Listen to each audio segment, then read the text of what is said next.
Alright, I know y'all ready to get this thing kicked off. Much love to D1 in the building. That was his good music that was playing just now off his Threes Up CD. Shout out D1, make some noise for D1.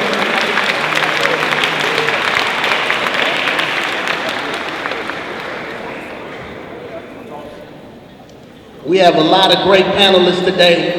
We want to give some love out to all the wonderful panelists today. Make some noise for Dr.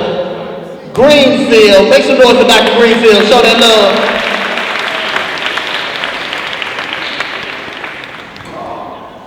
I gotta get everybody up here that's going down. Hey, Hip Hop Doc, help me out. Talk to me, Hip Hop Doc. The Hip Hop Doc is in the building. Dr. Ronnie G. Winfield, make some noise for him. Thank y'all so much for coming out tonight. We're running a little behind. We're gonna get it going. We've got a great panelist, people, and I think I'll let you introduce everybody. I guess we get the video going. Did you introduce everybody? No, not yet. Let's do the video first. We're gonna let the video first, and then we get to everybody. Do y'all have the video queued up in the back?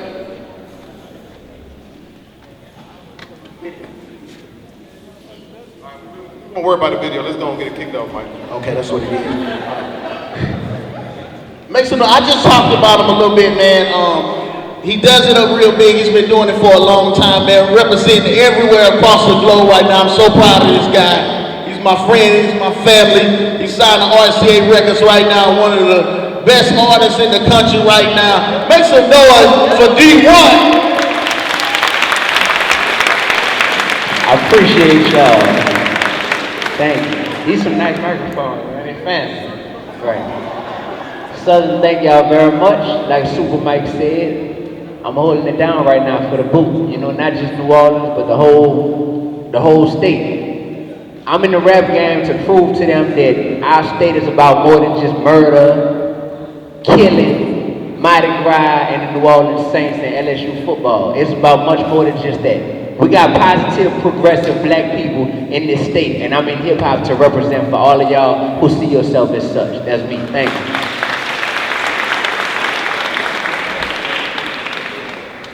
And on the end, we gotta give a whole lot of love out to Dr. Rackley. I see you down there, Dr. Rackley. What's going on, Dr. Rackley?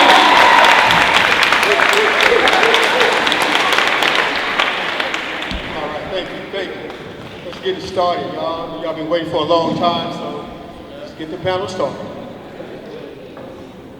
And closest to me, a man that needs no introduction. Former Southern University SGA president.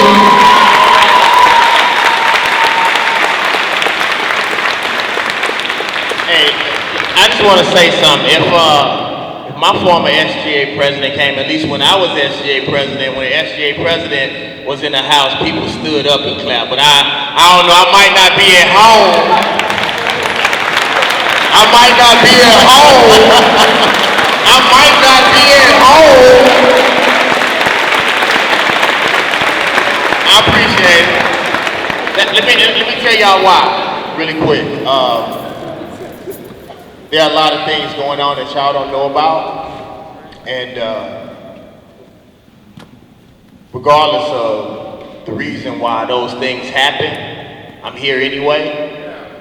And I came here and I walked out on the stage because I said there's no way that nothing could stop my homecoming, and nothing could stop me having an opportunity to come back and speak to y'all. And I want to tell you why. It's very, very sad, and then we're going to get to the panel, that our greatest professors and our greatest alumni are honored all around the world. You know, I can't name the Ivy League college, but one of the most prestigious colleges in the whole world asked me to be a professor there. You know, and it takes this long for me to come home. So evil spirits have a way of messing with our ego. And I said, I'll let them deal with that, and I'm gonna come out here and address my people. So, me asking y'all to stand, honestly, was just to make me feel better. And I appreciate y'all. Let's get it started. Make some noise for David Banner again. Y'all gotta give David Banner some love. Let's get it started. We're gonna talk about a lot of different things today, and we're gonna get into it. And we're not gonna hold our tongue. We're gonna have a good time, and we're gonna get everybody involved also, because I know a lot of people been asking, are they gonna be able to get it involved? I'm gonna start off with the hip hop doc. Doc, we're gonna talk about culture, the culture that's going on today. You know. In a lot of different things in hip hop. How you feel about the culture of hip hop right now? Even as far as videos, things like that. What in America? What are you feeling? Hip hop doc. For the truest, the real hip hoppers, they probably don't understand or appreciate what's happening in hip hop. You know, everybody wants to look like Lil Wayne. Everybody wants to sound like Lil Boosie. And the era that I was brought up in hip hop, what they call the golden era in the '80s. There were so many different hip hop artists, so many different styles. And I'm gonna mention one hip hop artist to you that I wasn't a big fan of, but he actually opened the doors for a lot of people that are here in the hip hop industry right now. And that would be MC Hammer. And they're like, whoa, I don't even consider that real rap. And a lot of us didn't consider that real rap at the time. But MC Hammer made hip hop user friendly. And it was dance and it was energy. And so Super Mike, a lot of people were like, wow, this cat, you know, he's cool, he's not intrusive. But then you also had to look at during that time, during the '80s, there were a lot of other things happening in the industry as well. And so people were looking at African Americans in a different light. And so people were like, hey, these people, they hurt like us, they have the same problems, so they're people just like us. So people became a little bit more accepting of the music. And so that allowed us to expand and do the things that we're doing now. And as you know now, hip hop is looked at as an industry now. I mean, you're talking about from clothes, music, money, hoes, and clothes, excuse the language, but that's the truth of what it is now. So you've gotten away from those truest artists like D1, who spit real lyrics, you know, who's lyrically talented, has great music production behind them. Now you got guys that just do simple hooks and simple beats, and the music sells, not so much because of the talent level, but because it sounds good at the party. And that's kind of where I am with hip hop. Do I still appreciate the art form? As Nas had once said, hip hop is dead. I don't think hip hop is dead. I just think we need to breathe a little bit different type of life in hip hop right now. Thank you. Hip hop doc. Dr. Greenfield, I saw you shaking your head. Can you elaborate on a little bit? No, and I appreciate it. I'm certainly honored to be here. I do want to add to the discussion a distinction between what I call hip hop and hip hop. And hip hop about who controls the narrative. Hip hop is that creative life force. It's all about self-definition, all about community building, about expression against oppression. It is the living embodiment of the African proverb. It's not what you call me, but it's what I call myself. It's indeed David Banner and D1. Forget about Lucius and Akeem. This is the empire of socially conscious hip-hop right now. And so we have to think about what hip-hop has always been is celebrating community. Hip-hop has always been about, anyone go to Exhibit B in New Orleans last month? And if you saw, that's hip-hop. Taking an abandoned building and creatively coming up with the most beautiful thing possible. It's social media takeover. It's that Southern University student right here, a female, who's been told she, based on society standards, doesn't look right, doesn't sound right, doesn't talk right, but you know what she knows? She's wonderful and beautifully made, because hip-hop says it's how you define yourself that matters. Now, hip-hop is what's popular based on the capitalist-controlled entities. And they're all about saying what it is that they want you to think yourself up. It's their definition of what's real, not your own. So we got to get back to hip-hop, and just really clearly, I'd like to make one example. Hip-hop is celebrating capping boys in the hood. Hip-hop celebrates little girls and boys putting graduation caps over academic hoods. And so I want to make sure that we're giving honor and respect to hip-hop. And if we love hip-hop, we then express that and taking young people in a local community and sharing the gift of what music is all about. This is the most democratic time in music's history. We don't need A&R, it's all you and me now. Who controls what gets played is up to us. So hip-hop is alive and well because we're alive and well. Thank you. That's what I'm talking about right now. Dr. Rackley, I want to know how you feel about female, the influence that is of female rap, and how important it is, and how female rappers are being portrayed nowadays, from the old Queen Latifah days, the dashikis, to now more of a sexier vixen type of deal. Well, in the beginning, when the females came out trying to express themselves just like the males were trying to do, you know, you had a lot of great role models out there. Queen Latifah, you know, before she became, you know, Hollywood, she was really putting down the lyrics, MC Light, you know, and in the light.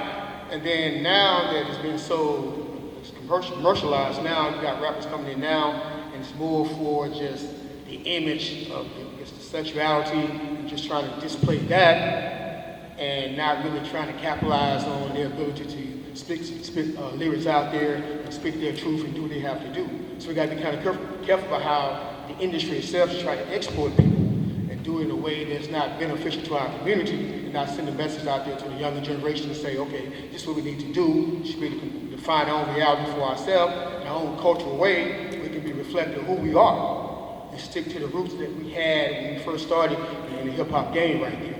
You got to give them the credit for doing so. They're doing a fantastic job, and the advocacy, they know how to do so, and we should encourage them just like we encourage the men. That's what I'm talking about right there.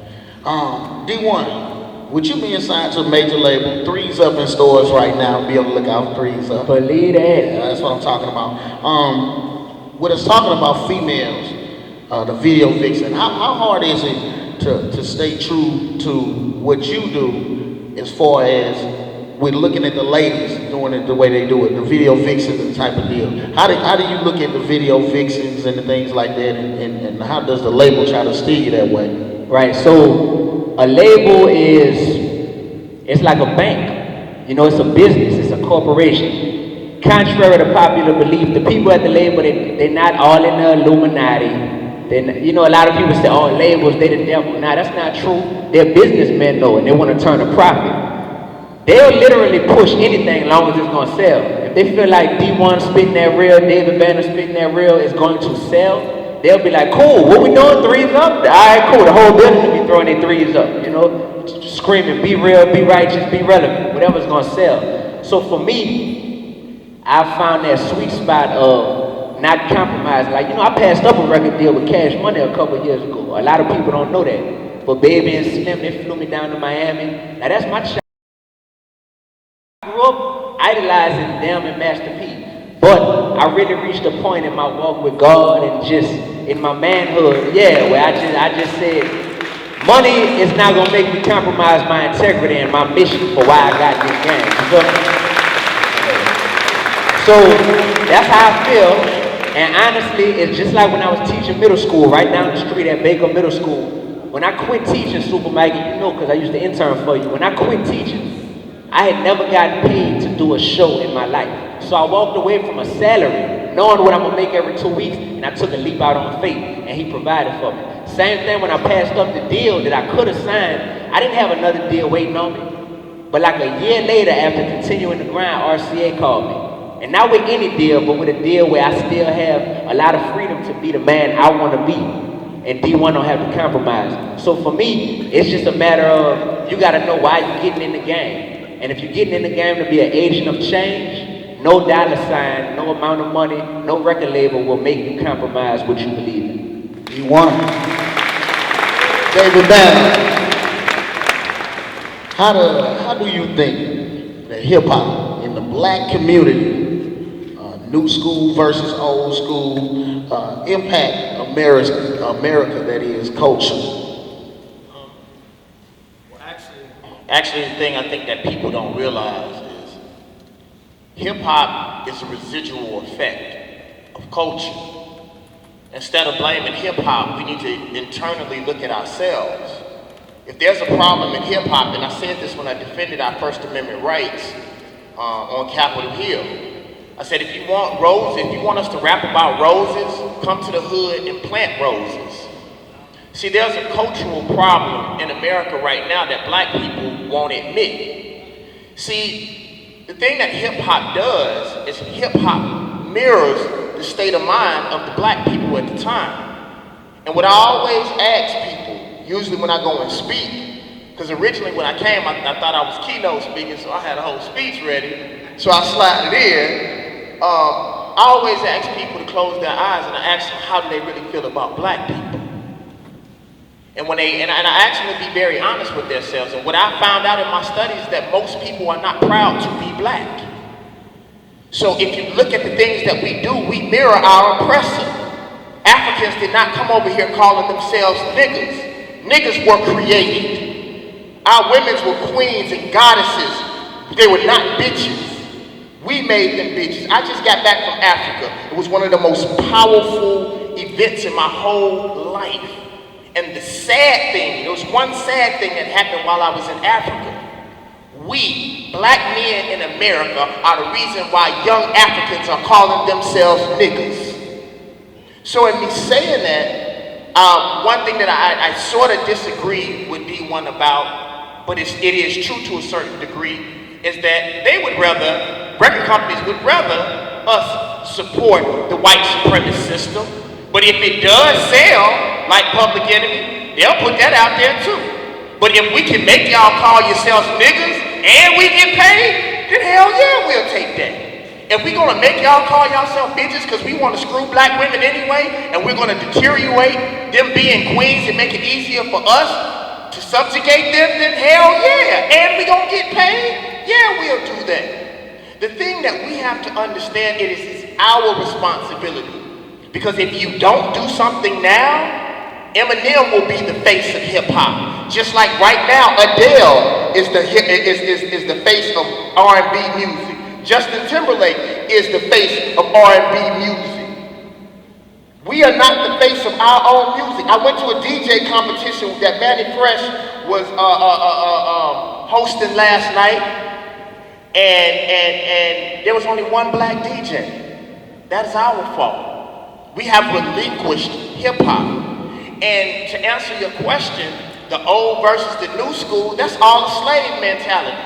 Whether you believe in the Willie Lynch theory or not, to play black people against the old and the new, the light skin versus the dark skin is all a mind state.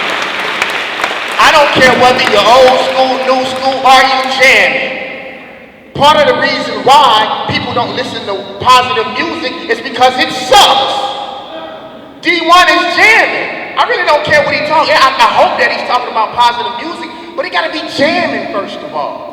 The problem is most of the positive rappers and most of the Christian rappers are whack. The reason why Lecrae is successful is because Lecrae is jamming. Black people have to get back to doing black music. The same way black colleges and HBCUs have to get back to their mission statement of building black men and women.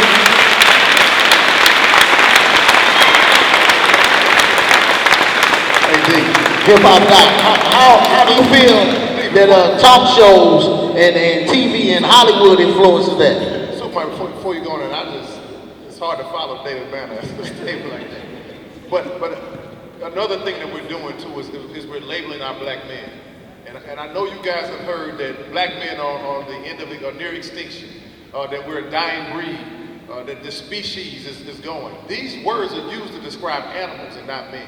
So we've got to do a better job when we're talking about our men and women. I call my fiance a queen. I call my daughter a princess. My mother is the queen of my household. So we've got to refer to our people in more of a positive light.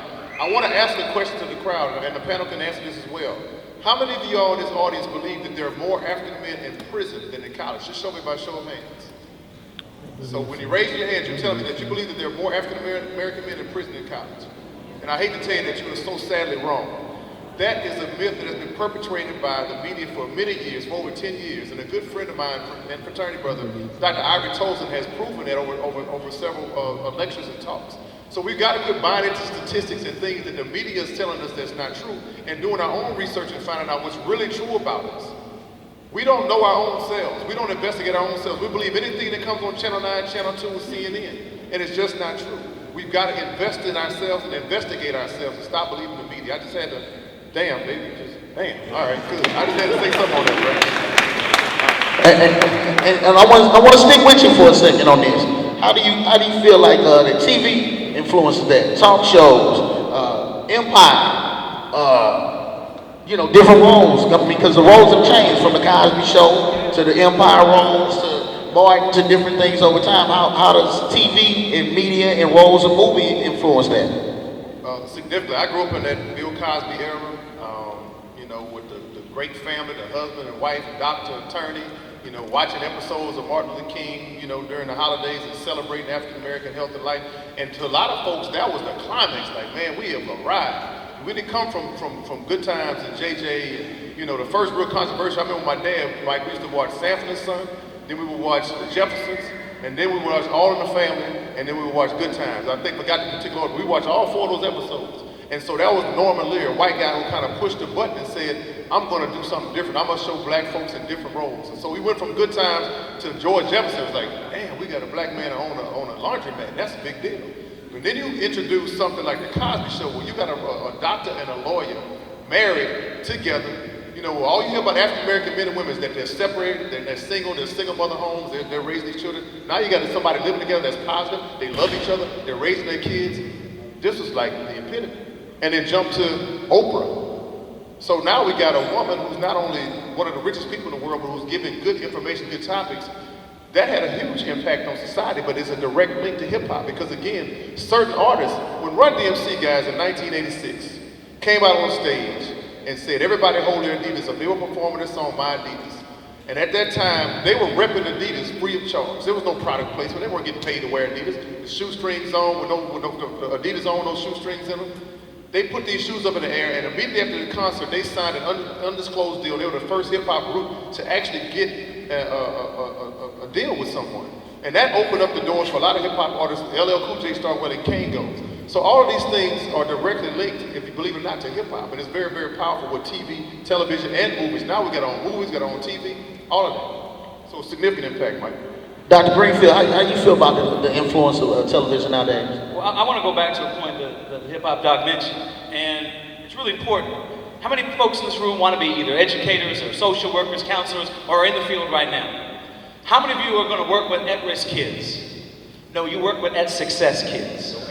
If you've already said it's at-risk, you've labeled them. You've said that somebody's about to fail rather than about to be great. A dandelion is a weed or a flower based on how you look at it. And how you look at it, what you call it, affects how you treat it. So I want us to start thinking about the mindset that people have internalized based on these negative images that they've taken in. How many people right now who here wants to take this $20? Who wants to take this $20? But see, nobody made a move to go get it. I said you wanted to take it. So if you want something, you got to get up and go get it. Too late now, too late now. Yeah. Man, you know, times are tough right now, you know. But if I offered you that $20 and I took this $20 and I crumpled it up and stepped on it, would you still want it? Hell yeah, right? And even though I've stepped on it, a lot of people will try to step on us and tell us what we're not, but at the end of the day, this $20 bill still has value. And so no matter what anybody says about you, you've got to know that you have value. The images are going to be intentionally negative, but you decide that you have value. And do me 2 quick things before I grab it. If you take your hand and squeeze it as a fist, everybody squeeze their fist together, as tight as you possibly can squeeze it. And now I need you to squeeze that ball up a little bit tighter. All right, let go. How many people squeeze tighter when I said squeeze tighter? But I said squeeze it as tight as you could the first time. And then I challenged you to squeeze it tighter and you did.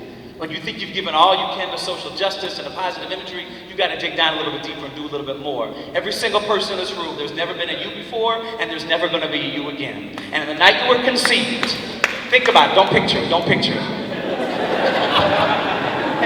But on the night you were conceived, biologists will tell you, there are up to 500 million sperm present, each one represented a different and distinct individual, and you were chosen.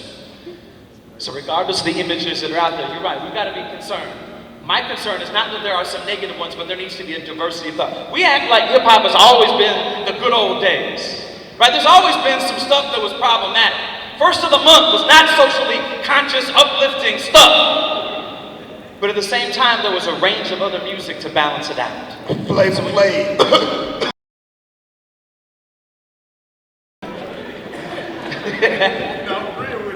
Right? And so we have the power to decide the images, we have the power to control that, and most importantly, what we take in, we decide if we're going to be, again, kings and queens. And the option, again, is nobody can take your value away.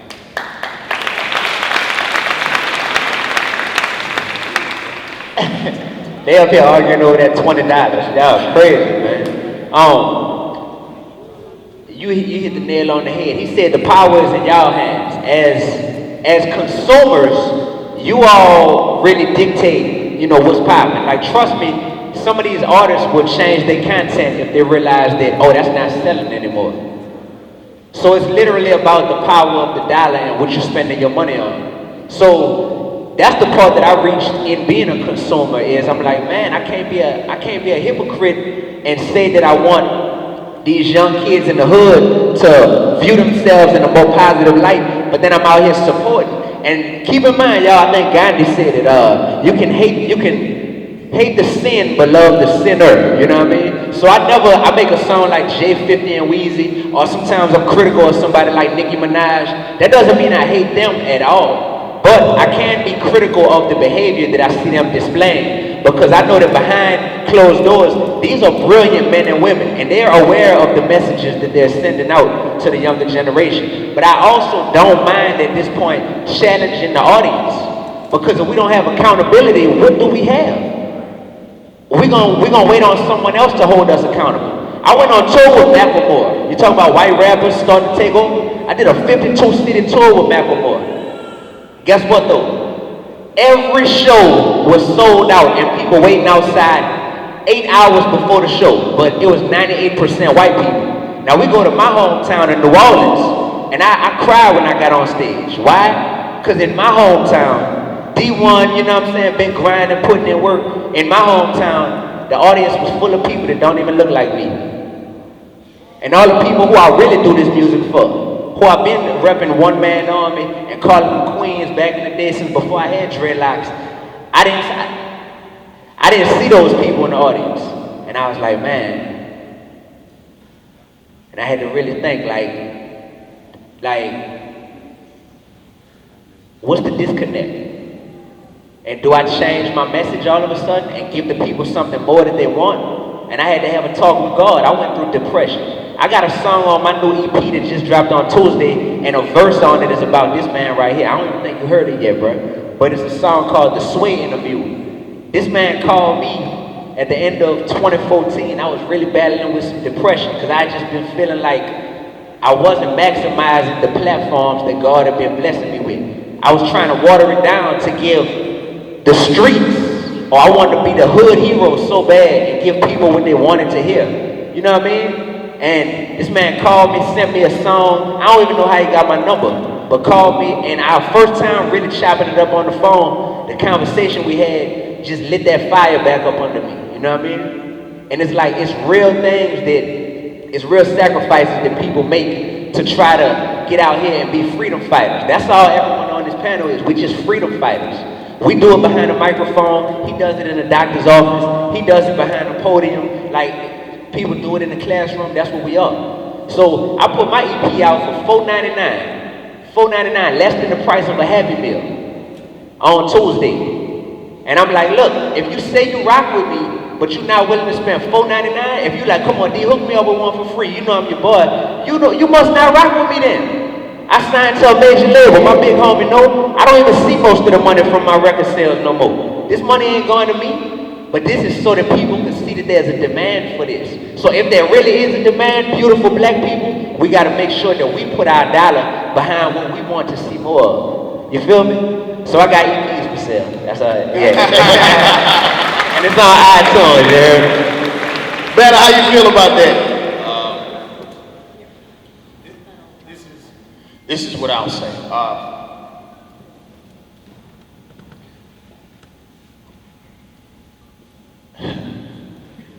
This is going to shock maybe a lot of the older people. But I personally believe the worst thing that ever happened to black people in America was integration. And I'm going to tell you why.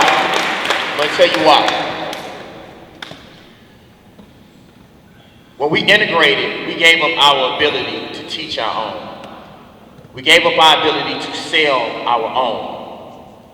I've been on a tour, a speaking tour, and one of the things that I've been talking to people about, I've been asking black people, name anything that we own that sustains life. Do you own a hospital, or do we own our own hospitals? The same people that we expect to give us proper health care are the same people that put diseases in the blankets of Native Americans.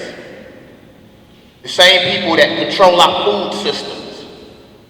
And all of the things that we're talking about on this paper, it all comes down to respect. No one will respect you. Anybody who's a man who has a real father in the house, you will never be respected as a man until you what? move out the house, right? So why would this system ever put out proper music? Why would this system ever put out proper images when they have us exactly where they want us to be? Until black people can sustain themselves by themselves, they will never be respected. And just like D1 say, we're always screaming for better music, but we never buy it. And the same people who fight for our justice, because everywhere I go, I just left St. Louis, it's the same rappers every time. The same ones, yep, the same ones that you see. But when the tour comes around, the same people that treat you like your oppressor, those are the ones that won't sign your autographs, the one that won't come and speak to you, the one that won't stand out on the block with you when you're having problems. We never support those people. So what ends up happening is those people end up dying broke. There's no reason why Brother Malcolm died with $300 to his name. There's no reason why Martin Luther King had to have Sidney Poitier to pay for most of his movement. And regardless of how it looks, their families are still struggling because we don't support ourselves. And you know why? You don't have to clap. Let me tell you why you don't have to clap. Clap for me afterwards in the beginning because we having real talk. When we clap, we miss the message. And I always tell people, I don't care what you think about me, just think.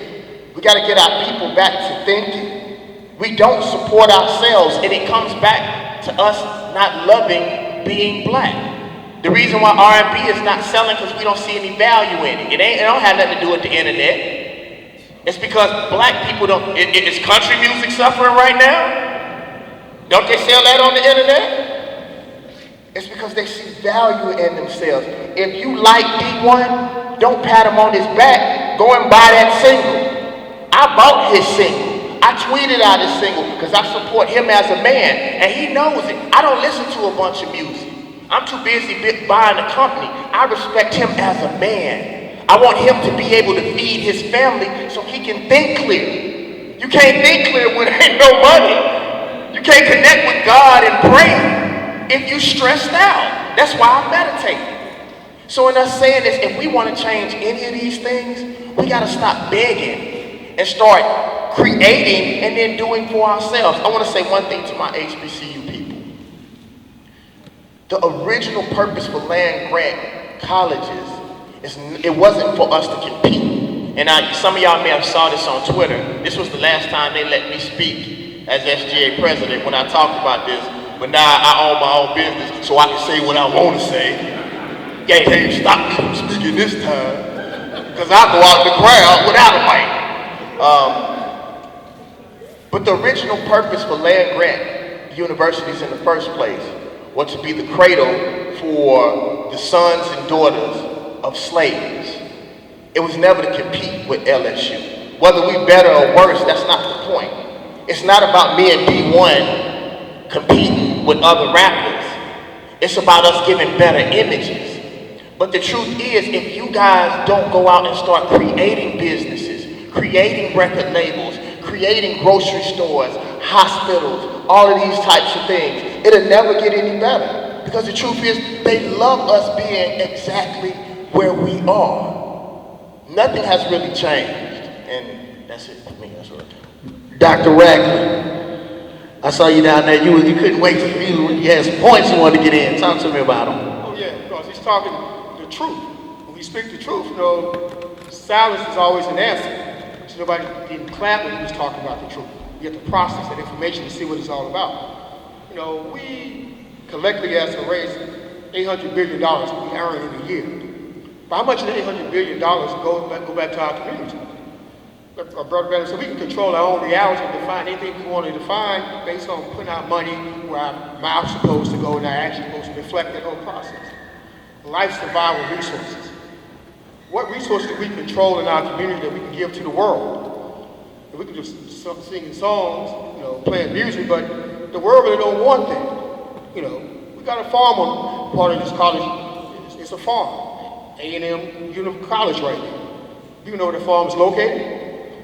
We can grow our own food. But they decide now to go repeal the 15th Amendment, say we can't go to the grocery store, we can't go have access to all these places we have now. What would we do? we've been a whole world of trouble because we don't apply the critical thinking skills that he was talking about to try to think for ourselves. In this audience, we got all kind of majors out there, business, engineers, scientists, everything we can define our own reality for ourselves and our own community. But somehow we've been influenced by this, by American. We don't want to take on those occupations that we used to have. In our communities now, we out there looking for other people to give us our resources. They can cut your phone off without even coming to your house. They can cut your lights off without coming to your house. Some of y'all know about that, your cable and the light. So how are we going to be able to take those $800 billion of resources we make ourselves and keep that money in the black community more than one time? Other people let it pass over 6 or 7 times before it goes out of the community right there. We got to be careful about those things that happen because history is going to tell us all the time these things that happen again. The Homestead Act, 1862. Back then, they had stayed on the land for 5 years. You could have access to land, you could keep the land. But they excluded African Americans from that opportunity. So we couldn't own that land that all the Europeans could actually have access to. California gold rush, the whole process, people's going out west, so somebody out there trying to get gold, but African Americans could not occupy any gold plots. If you had to occupy some plots, you had to be a slave to a European to get the plots right there. So we've always been excluding that whole process right there. It's not right, but it happens all of the time. So we got to start utilizing our critical thinking skills. Not that we solve for ourselves the things we have to do. Because in 1786, that's when Congress decided, okay, we're going to be 3/5 of a person. So we've never been a whole person in this society. They're not going to define our reality for us and give us any credit to sustain our humanities. We have to do that for ourselves. In a place like HBCU, this is where the critical thinking is supposed to manifest itself. We're supposed to come with those ideas to do what we're supposed to do for ourselves, by ourselves, using our own cultural frame of reference. So we just got to start taking this information and utilizing it for ourselves to make sure we understand who we are and what our purpose is supposed to be. If we do that, we'll be in a much better situation. That's what I'm talking about right there. Man, I saw you writing them down. He was hitting you with some points right there. That's what I'm talking about. Hip hop doctor, Dr. Whitfield. Politics. I want to talk to you a little bit about politics in hip hop. Obama election. The impact on today's society. How you feel about it? Change the world. And you can go back to Rock the Vote, and I forget what Puff Daddy's campaign, I think it's Vote or Die. And,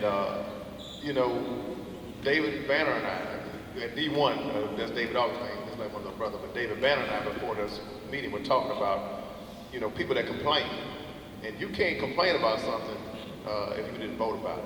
So it just amazes me that people died for us to have the ability and the right to vote.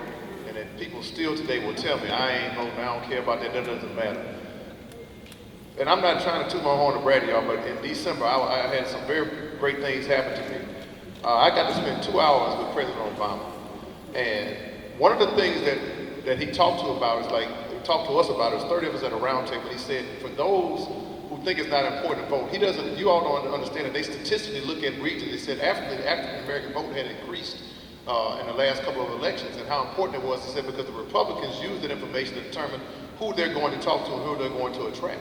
So we've got to get out to vote. So politics and the connection to hip hop is very, very strong, because it was people like Puff Daddy, and then you even saw, what's old girl from Scandal, the last campaign, Kerry Washington, she's out there campaigning. I know you're like, well, what does her connection have to hip hop? It's not even just hip hop, it's an African American woman who's user-friendly to both sides. Everybody's watching Scandal, y'all, not just black folks watch Scandal. It's amazing to me, and I want to address the panel with this too. We make up 13.2% of this population, all right? If all of us were qualified to vote and went out to vote, we still, as an individual or population of people, were not able to put President Obama in office. So just like D1 said, when he does a concert in New Orleans and 95% of his population is white Americans, the same thing with politics. We're not getting out and supporting the people that we need to put in office. Not only do we go in and vote for President Obama, but I remember when David Duke was running for governor for state of Louisiana, there were people on the undercard of that ticket that people didn't know anything about, senators and state representatives, that they didn't go out and support because they didn't know nothing about them. We just knew we didn't want that racist David Duke in office, but nobody went and got other people voted in office to help support the Democrat that got in for governor. So it's very important, that we use the rules and the right to vote in a positive way, and we can actually change the course of where we're going. But again, you have to be knowledgeable about those people that are running for office and do your own research and investigation so you can know who you're voting for and who you support. And if we decide that we don't agree on the same thing, that's fine, but it's only because we've done our research and know that the person that we're voting for is supporting policies that can help impact the communities in which we live. That's what I'm talking about, Doc. D1, how you feel about it, man? When Barack got elected, I was at LSU at the time. That was 08. I was at LSU at the time, and it was a big deal. I just remember that feeling. It felt like when 400 Degrees came out when I was a little boy in New Orleans. Like when Juvenile was about to drop that album, it just was like you just felt it in the air. And I think that it was exciting to see that people my age, we actually cared about politics because we felt connected. We finally felt like, it's like looking in a history book and seeing somebody black. You feel like, okay, I'm gonna pay a little more attention in class now because I see someone that looks like me. We just felt connected to the political process. I know college, and I'm speaking to y'all directly right now, because I know during my college years, that's a time of exploration. That's a time when your mind goes in places that when you were in high school, you weren't mature or developed enough to do that. And a lot of times, by the time you graduate and life kicks in, like my man said, when bills kick in and when family kicks in, you won't be able to be as free of a thinker. But those college years, that's when y'all brains are just going a million miles per hour. With that being said, sometimes we think ourselves out of wanting to be involved in the political process. We kind of think ourselves into feeling like now we need to be outsiders, and we have this mindset that makes us feel like it's cool to be different, and being different means not voting or just be anti-everything. And I want to talk y'all down from feeling like that. I don't want y'all to feel like that. I think that back in 08, were y'all in high school in 08? What? Was it high school? Yeah, for the most part. Like, that was just an exciting time. Middle school, yeah. Dang, for real? Dang, that's crazy. But that was just an exciting time. So I'm sure when you was going to, middle school PE and stuff, I know y'all were probably excited at the time, just feeling like, man, it's a black president, and it made you want to know more about politics. But it's through getting interested in that now you can find out, well, who is Bobby Jindal? Who's running for governor? Who is Mayor Landrieu in New Orleans? Who is Kip Holden? Who are these people? It makes you even care now. But Barack Obama getting elected was the catalyst. Same thing with Tiger Woods with golf. I started caring about golf once Tiger Woods got into sport. So it's important for some of y'all out here right now to be the first of your kind to do something that'll make the rest of your family say, you know what? Joe finished college at Southern. So now that we have a family member who's a college graduate, I'm gonna try to follow in his footsteps. It's important for us to be those trailblazers, be those leaders. There has never been an artist from New Orleans who hasn't been cursing in their music, or rapping about killing, or rapping about smoking weed, or rapping about whatever it is, sleeping with your baby mama. There's never been an artist before who I looked up to from my city that did that. I said I'm gonna be the first. That's it. I want each and every one of y'all to figure out, what do you want to be the first at? Because like my man said, Dr. Greenfield, there's never been a you before you, and there'll never be a you after you. Don't waste your life. He won. Dr. Greenfield. I want to talk about the different parties. Democratic, Republican, conservative. How you feel about it? Well, I'm going to go back to the previous one if you don't mind, just for a Good. second. We have to decide which party for us, but I think the election of President Obama in 2008, I called it the most psychologically liberating day in human history. The most psychologically liberating day in human history. How many folks that day talked to their grandparents? Right? And we had this conversation where they were probably crying, weren't they? There was a thought that this could never, ever happen. And that all over the world people were celebrating, right? That people could see in President Obama hope. There were other countries where people would say, well, if America could elect of President Obama, then maybe there's hope for us as well. But now the challenge is, how do we then take what was psychologically transformative and make sure that we make a politically transformative move every single day? You know, I was speaking at University of Southern Mississippi a couple weeks ago, and I was driving from New Orleans. And people told me, you know, remember, deer out a lot late at night, so you gotta be careful when you're driving. And I looked up online and I checked the Mississippi Department of Wildlife, and it was hunting season, right? And they have all these rules and regulations. Pages and pages on the website about all the rules and regulations of when you can hunt, who you can, what can hunt, and all that. And I thought to myself, it's been hunting season on black and brown men for a long time, but where are the rules and regulations to protect their lives? And so I thought about that, stand your ground. Stand your ground is because of local politicians. And people sat back and let that happen. It's been hunting season, but we're afraid sometimes to step up. Politics gets a bad rap. Politics is just how you get things done. And so we've got to stand our ground, starting today. And look at the elections. There's a lot of decisions being made by Southern University right now in the state legislature. They are not interested in this amazing educational system growing and expanding the way it needs to. If you don't speak up, you'll have to shut up. Because your voice, you've given it up. So think about how you get involved, like we once said, in local politics. No, because they're the ones who are making the decisions that most impact your everyday life. Take that power. One of the things we got to first realize that all these different parties are still here to push America's agenda. Their agenda may not include us. So you got to be mindful about that. You know, we got different methods. They got the same agenda. Talking about the black influence in the United States, their job is trying to keep them back in control. Now today they have to at least announce, at least say Obama's name every day.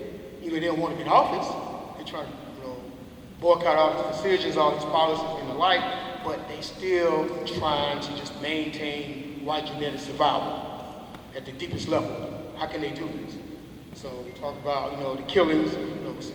Brother Greenfield said that they always had a license for everybody else, different kind of animals. We use 3/5 of a person, so black people have always been in season. You don't need a license to hunt us and kill us, and lynch us, and castrate us. It's always been the case, in reality. So these policies they actually make is designed to try to maintain who they are from their own cultural frame of reference right now. And we don't participate in the political system there, we won't have a voice to try to counteract what they're trying to do. And they know that. Because we don't use critical thinking skills and use our savvy to say, okay, well, can we put somebody in office that can speak our concerns for us? And President Obama being elected, he's still, we're on 13.2% of the population, so he's still going to have to, listen to other people. And he's going to have to speak for everybody. So they still control him in some form or fashion right now. But at the local level, the state level, we still can put some political leaders in office to voice our concern. But we've got to make sure we stay on top of them, make sure we hold them accountable for what they're doing and why they're there. Because each little region, he always say in Congress, well, I got to look out for my people back home, make sure that they're doing what they're supposed to, honor their so-called wishes.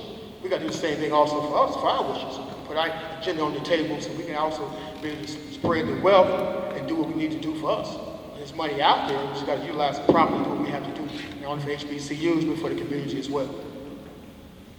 David Banner, after I ask you this, because you got a lot I know you want to say about this, and I'm glad you're here, man, because I see you on CNN all the time. I'll be like, I wish I could call him and see what he would say about this.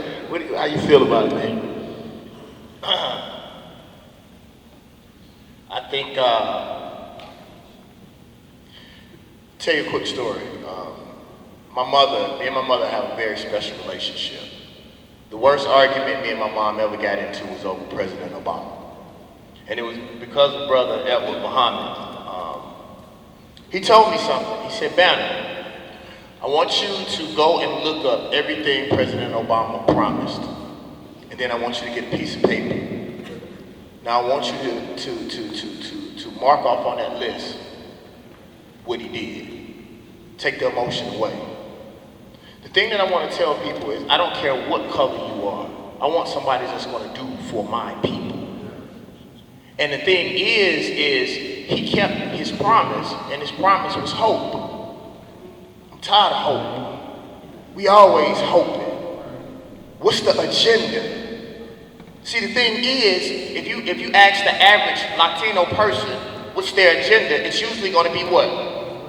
Immigration. If you ask the average gay or transgender person, what is their agenda? Right. What is black folks' agenda?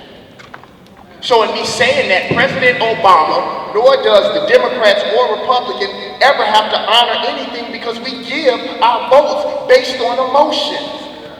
And they never address our community. What has changed for black people? Nothing. If anything, it is worse. And we talk about hope and hope. That's all we ever get. From most religions and most politicians, all we ever get is hope. So what we have to start doing as black people is come up with an agenda and hold people accountable, not just on election day. What's going to happen after the election day? That's what I told my mom. I said, Mom, on the second term, we're going to have to talk to President Obama. I even said on BET, I'll come up with the agenda. Because if we don't have an agenda and we elect him again, then nothing's going to happen. He's going to go to world problems. And that happened. Black folks, we're going to have to get somebody who is for us, then hold them accountable. I'm tired of hoping. Because what can happen is all these young people who finally got out their asses and started voting. What Obama can do is break their spirits and they will never go to the polls again. If nothing in their life changes, then they're going to get that hope that most of us usually has as college students. Well, we grown. Shit, he didn't do nothing for me. Politics didn't do nothing for me. So why should I vote? And to a certain degree, that's true. But the reason why people don't do anything because we don't even know what we want. If America right now say, black people, we sorry for everything we ever did to y'all, what y'all want, we don't know. So stop looking for hope and let's get something done. That's what I'm talking about. What we're going to do right now, we're going to open up the floor. There's a microphone in the middle of the floor. Kind of add some order to it, I guess we can line up with something. If y'all want to ask a question, what we'll do is we'll ask a question and just individually jump in as a panel and just talk about any other questions that was asked. I know it's a lot of wonderful people who got a lot of questions asked. I know they wanted to ask you a lot, man, when I came in. They was asking when he was SGA president or whatever. So if you got any questions. So mine specifically is go back, welcome back. What's your agenda? I like it. What's your agenda? My personal agenda is to change the view that the world has of Black America. That's been my agenda. And to always build commerce. Something that people don't know is I opened up a multimedia company called Advocacy. You can go online, Advocacy. Because like you said, I can't talk to y'all about building businesses if I had to build my own. I did all of these for Gatorade. My company is a multimedia company. We create sound, we do music, video games, for video games, commercials, movies, anything with sound. I give you a quick reason. I asked God when I went through my depression, like to give me a vision because life was so hard. And the vision that God gave me was to stop chasing men and start chasing sound. Anywhere you hear sound, whether it's a beat on your phone, or your watch, or music on television, somebody gets paid to do that. And I started doing that and my life changed. And to answer your question, Vern, what that did was to finance me so I can do songs like you for me. And I can speak the way that I can speak because financially I can sustain me. So instead of asking for politicians to do something for my city, I can build something and not have to worry about going through people. So for me, it was to build money and through that money help change the way that the world looks at the African American person globally. Evening, fellas. I think y'all did a great job of just enlightening everybody here. I wish I could have had this experience when I was a student here in Southern. Bama, he was my SG president. That's my position. Dr. Woodfield, D1, good buddy of mine. Dr. Rackley also took a class up under him. I was SJ president? Yeah. You didn't get this experience when I was there? I got the experience, but I didn't get the experience. I was a band. Oh, okay. I was put it down. What I wanted to say was, even when I was a student, I knew I wanted to be an entrepreneur. And one problem that I see in African American community, black community, whatever you may call Dr. people and I see you doing all that, we have been stripped of our entrepreneurial spirit. We have been stripped of creating your own, retailing your own, resourcing your own. What can we do in order to get these young students that are going to be graduating soon to get their minds to understand who they are and whose they are? What can they do in order to start creating their own businesses? Because if we don't create our own businesses, our own industries, what do we have? Like you said, an agenda. An agenda to start business loans for black people. You don't have to be minorities because we're a minority in America, but we're not a minority in the world. But business loans or some type of business entities, I think we just have to get back to education and our trade. We need to get back to trades. So I just want to say that, what do we do in order to get these students to start thinking about entrepreneurship? That's for me. That's for you, man. Okay. I actually have the answer to that, brother. There's a couple of steps that I've been talking about recently. I think the first thing that black people have to do, black people have to find their own God. I think that's the first thing that we have to do. Because if the most important thing in your universe doesn't look like you, you're already defeated. That's like you being a stepchild and having a stepbrother or sister that looks just like your father, and you don't look like your father. You're defeated before you even get up out of bed. Every other race of people in this world, their God and their religion looks like them. And what's amazing about it is black people have been on this earth. I got the statistics right here. Black people have been on this earth literally over 195,000 years. The gene for the first blue-eyed, light-skinned person was roughly 6,000 years ago. We have been on this earth over 189,000 years before any white person graced this earth. And they say that we are made in God's image. Well, we were the first. I think the second thing that we have to do is we have to educate ourselves.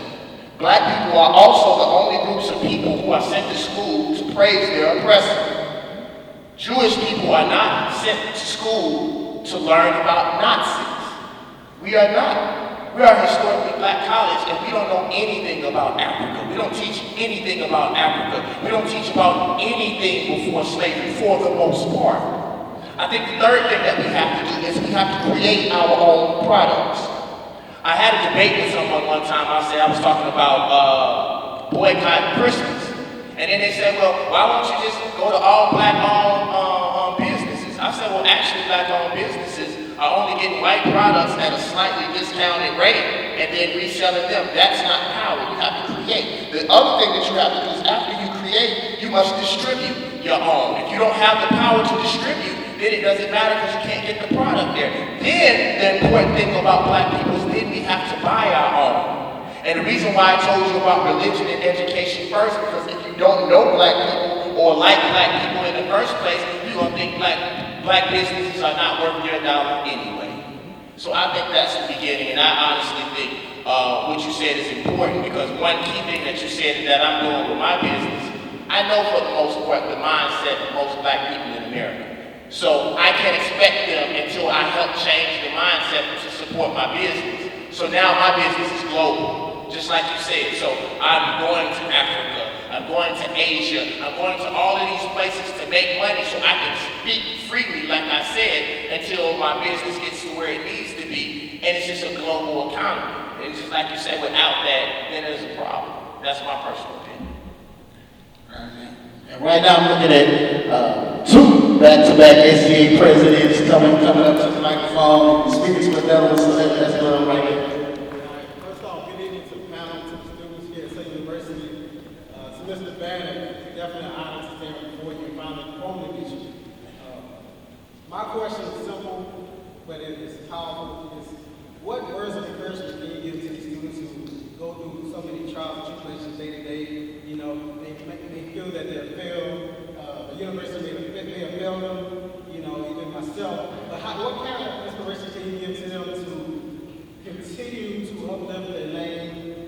diversity and continue to go on and gradually be some positive in the communities in this world? Well, that's a hard one, because university gave me here. Might want to ask somebody else about it. This is what I'll say about it, man. I honestly think there were a lot of grown people. It's not y'all fault. It was the grown people that ran this university, to the ground. But it's still our family name. I gave somebody an example today. I'm from Jackson, Mississippi, and I bleed Mississippi. But you never in my life see me wear any other HBCU shirt in my life, because I was the SGA president. So at the end of the day, our problems are internal. And if we want to see Southern rise back to where it was before, it is our responsibility, not our parents' responsibility, because they ruined it in the first place. So what I'll say is that, I'll tell you this. I've been reading a book by James Allen that's called As a Man Thinking. And if y'all follow me online, I got a book club online. I'm reading all the books that helped change my life. James Allen said something that was very, very important. He said that pain is not negative. Pain is not evil. That's some religious stuff that they gave us on the plantation. God uses pain to refine. God, when your arm is hurt, God is telling you where you need to at least go and address or what you need to fix.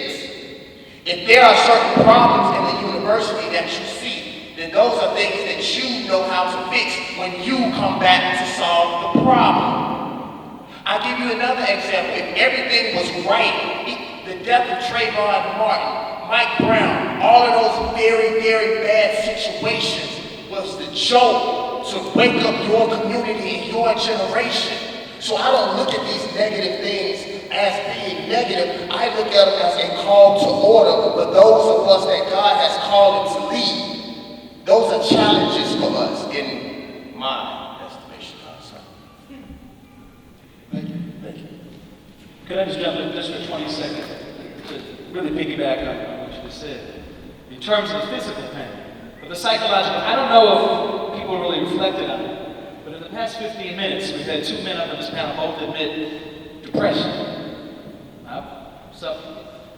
And that's something that as men we don't often talk about. There's something powerful in this moment tonight about men who are legendary figures, who are saying we've struggled. And so sometimes we're afraid, especially as men, to be able to say, there's something going on, I need help, because we have a backwards definition of strength. What we define as strength in manhood, I think is weakness. I got this, I don't need anybody. That's weakness. If you struggle, if your leg is broken, you go see the doctor here. If your heart is broken, we need to not be afraid to see a doctor or to talk to people. How many people in this room, raise your hand, have lost somebody close to you that you loved in the past year? How many people have right now someone in their life who's struggling, whether it's a grandmother or a little brother that you're worried about? Raise your hand if there's someone in your life that you're worried about, and it's tough for you to focus sometimes. Raise your hand if it's tough for you to focus sometimes. This is family, right? This is the Southern University family. And sometimes we don't even know each other, right? We look around, everybody puts on the front, everything's all good, and we're afraid to say, I'm struggling, I need help. So today's the first day of the rest of your life. And part of that is reaching out and admitting when we have pain, talking to each other so we can lift each other and love each other into our greatness. That open transparency needs to be critical. My apologies, but I just wanted to have that. No problem.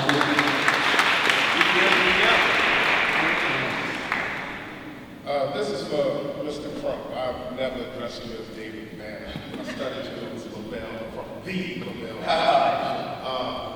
On your CNN, one of your many CNN interviews, you woke me up with something you said, and I would like for you to elaborate on it, share that again, because I think it'll be beneficial for everyone here. And I would also like to hear the panel's thoughts on, when you spoke on CNN, one of your keynotes was that as Black people, we become complacent and comfortable in our place in the white supremacist system. That resonated heavily to me because I had a good job, I have a degree, and I felt good, but I wasn't doing anything. And I feel like if you can share that with everyone else, it could really wake some people up there tonight. Wow, thank you. nothing great about me. I'm just a humble servant. I'm a humble servant of the people. And hopefully through my deeds, I'm able to accrue things that people look at as earthly wealth, only because of my deeds. But what people don't understand is white supremacy pays. See, that's what people don't get. And, okay, I can say it here. I'm just making looking, okay.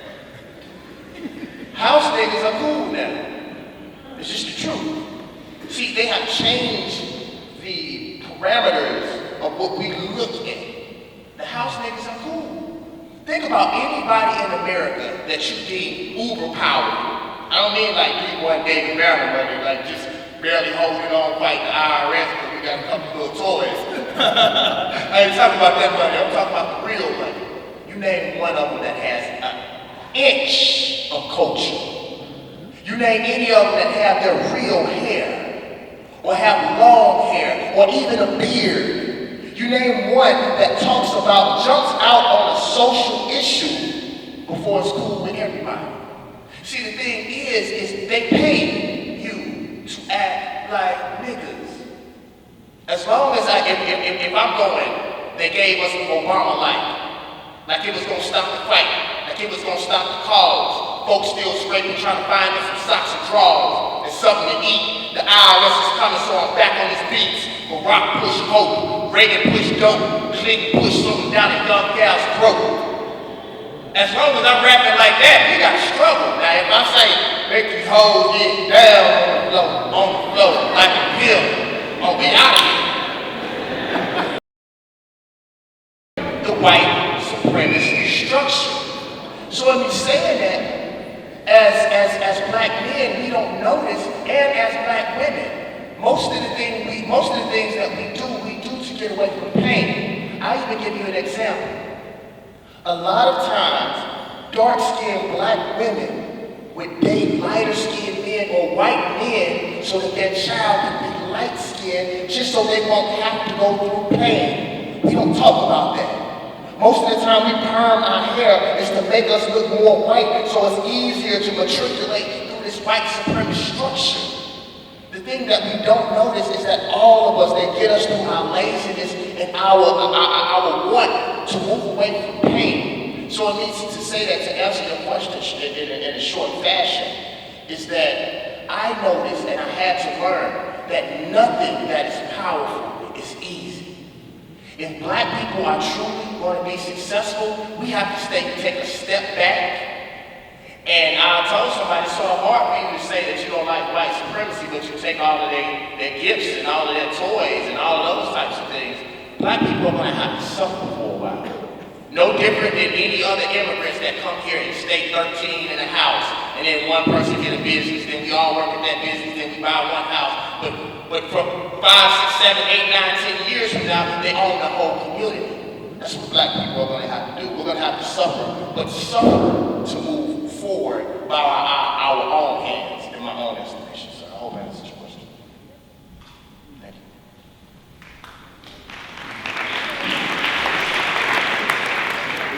Good evening. I'm proud of myself. University of Reginald 2011. I'm a local rapper, as well as a teacher. I follow D1 exam. I look up to that brother, as well as Dr. Rackley. I teach kids on a regular basis. I teach advanced math at the high school that is failing. They have like a D average right. Louisiana is the lowest in the education period, like 49, 48. I come from Louisiana. I graduated from Louisiana High School, middle school, and college. I see kids dealing with lack of knowledge, lack of self-awareness, and lack of pride. I believe that's the problem with us as a whole. Before we can empower ourselves, money or political gain, I think first know ourselves, be prideful in what we know, and just to be aware of what's going on around us. And the question is, I say all that to say, how can we apply those three things to our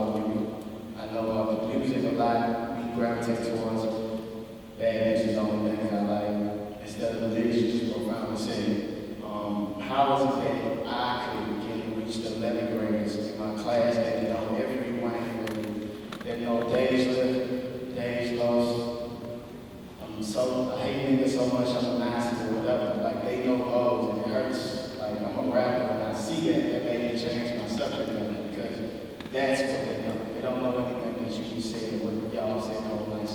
How do we make that change? Because it's kind of, it's one of those things I want to privately have. So. You talking about from the perspective of being a teacher, or being an artist, or just as a human being.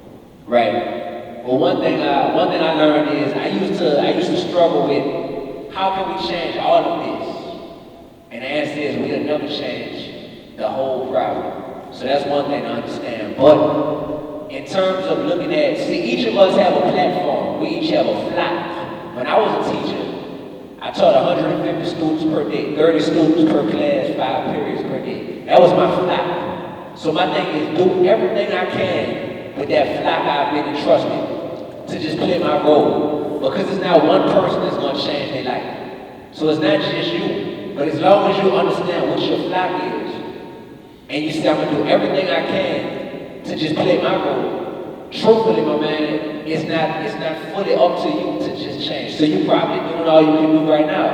And what you actually need to do is applaud yourself. Because what you're doing is going to influence the people around you. Because I know there's people at your school, because I was a teacher too. I know there's teachers at that school who don't care about those kids. And they come to school, and on Monday they're like, man, I can't wait till Friday. On Monday they say, I can't wait till Friday, basically to get these mother effing students out my hair so I can just go live my life. And that's sad that they feel like that. But when they see a young black brother who's almost the same age as the students like yourself, who cares so passionately, that stuff rub off on them, definitely. And that's what I had to realize is we can only do so much. So for everyone out here, I got partners who play in the NBA and the NFL. Man, the stories they tell me about the stress they go through from just their own family, who wants them to be the savior for the whole family. It's like, man, I'm struggling to keep my position on the team. I was drafted in the 6th round. I'm barely on the team. And everybody need a house. Everybody in debt. Everybody need their credit fixed. You know what I'm saying? You can only do so much. So that's what I would tell you, man, is that's called intuition. That's called discernment. When you really have that gut feeling, you know, to let you know all you're doing, all you can do. And if you're not, then you need to ask yourself, what can you be doing better? But if you really feel like you are, just keep at it, bro. And iron truly sharp as iron. That's why I'm so honored to be on this panel. Because I'm getting smarter by listening to these brothers talk. That's one thing that's tough, though, for young black brothers. Where all the young black men in here who stand for something positive, who trying to do something positive? Raise your hand. That's what y'all pick need to be. So when you go out, or when you want to go watch the Super Bowl, or go to All-Star Weekend, this is what you need to be hanging around. Because iron sharpens iron. It don't make sense to have other people that's on the same mission as you, but we compete with each other. We'll say, man, look, buy my CD, but don't buy his, because he's driving that fleet. No, we're going to tweet each other's stuff out. You know what I'm saying? That's what we need to do. We need to truly be brothers, and not just have that be a cool word to toss around. You know what I mean? So I would say just keep doing what you're doing, bro, because I know you and I know your heart, and I know that you're genuine with it. So that's what it is. But it's about everyone in here knowing what their flock is. Now that I'm an artist, my flock is much larger than it was when I was a teacher. But each one of y'all, even if you're a student, you got a little sister, you got a little brother, you got a mama who could probably learn from you. Just because somebody's older than you doesn't mean that you can't reach them. So think about it long and hard. Who is your flock? It might be one person, it might be 1 million, but just treat that like it's everything, because it is.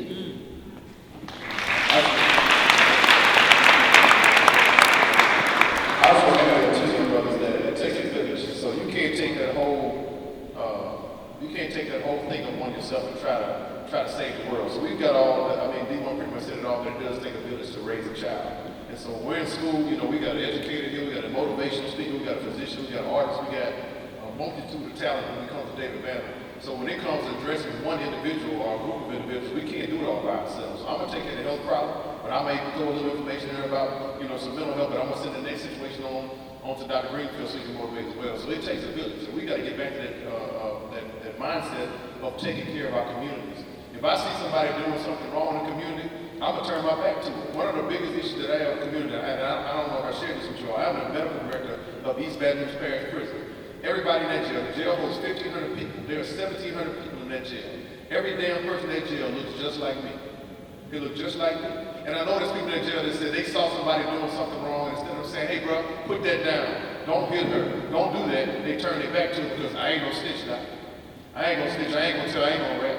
We gotta get away from that mindset. We gotta start caring and loving and taking care of our communities. I'll be damned if somebody put their hands on my daughter's, D1's cousin, David Banner's uncle. Nobody's gonna touch those people in front of me because I care about them. But we had that same mindset about every African American in our community. And we just not doing it anymore. Just like my young brother said, we got complacent. Oh, I got the house now. I got the car with the nice little rims on. I'm in a gated community. But you're not stepping outside of the community to see what's really going on in the communities that made you, that brought you here. People, I didn't have to struggle to be here. My cousin, second cousin Ed Whitfield, April 1969, fully armed, took over a student center because they didn't have African American studies at Cornell University when my fraternity was founded. In 1969, they took over that university. I don't see brothers making commitments and sacrifices like that. We too comfortable, we too complacent, and we don't want to offend anybody. We don't want to piss nobody off. Oh man, I don't want to do that. I'm supposed to be cool because I got my money, got my car, got my job. We got to get uncomfortable. We have to get uncomfortable and start making some edgeway and start telling people that we are here, we're present, and we care about each other. Until we start doing that, we're not going to be successful. But I applaud you, man, for trying to be that for somebody. Our school teachers had that problem. They have doctors, teachers, counselors, lawyers, everything to these young people when they come to school. A lot of these kids are coming up in families where they're not being taken care of. So you can't help that kid all by yourself. But you can't commission other people, like you said in this room, to help you do that. And I applaud you, man. Thank you so much. All right, ladies and gentlemen, take 5 more, starting with five more people from her. So 1, 2, 3, 4, I guess we're gonna stop there. The gentleman, oh, okay, yeah, here's up.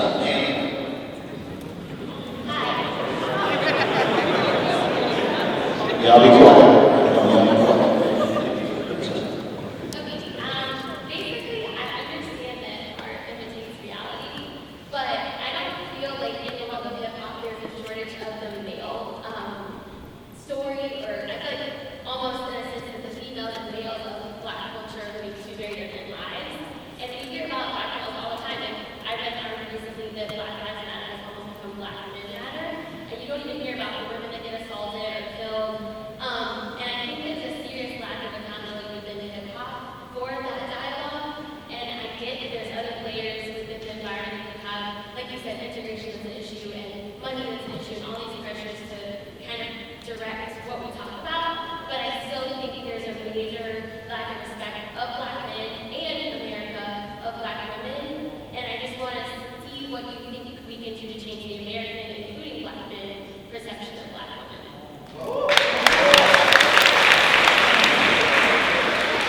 See, the thing I think that we first have to understand is that most of the things that's wrong with Black men stem from slavery.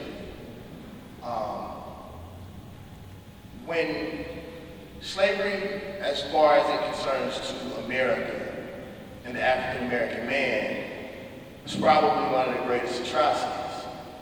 That was over 350 years of constant plight. We have never had physical, mental, spiritual, social therapy.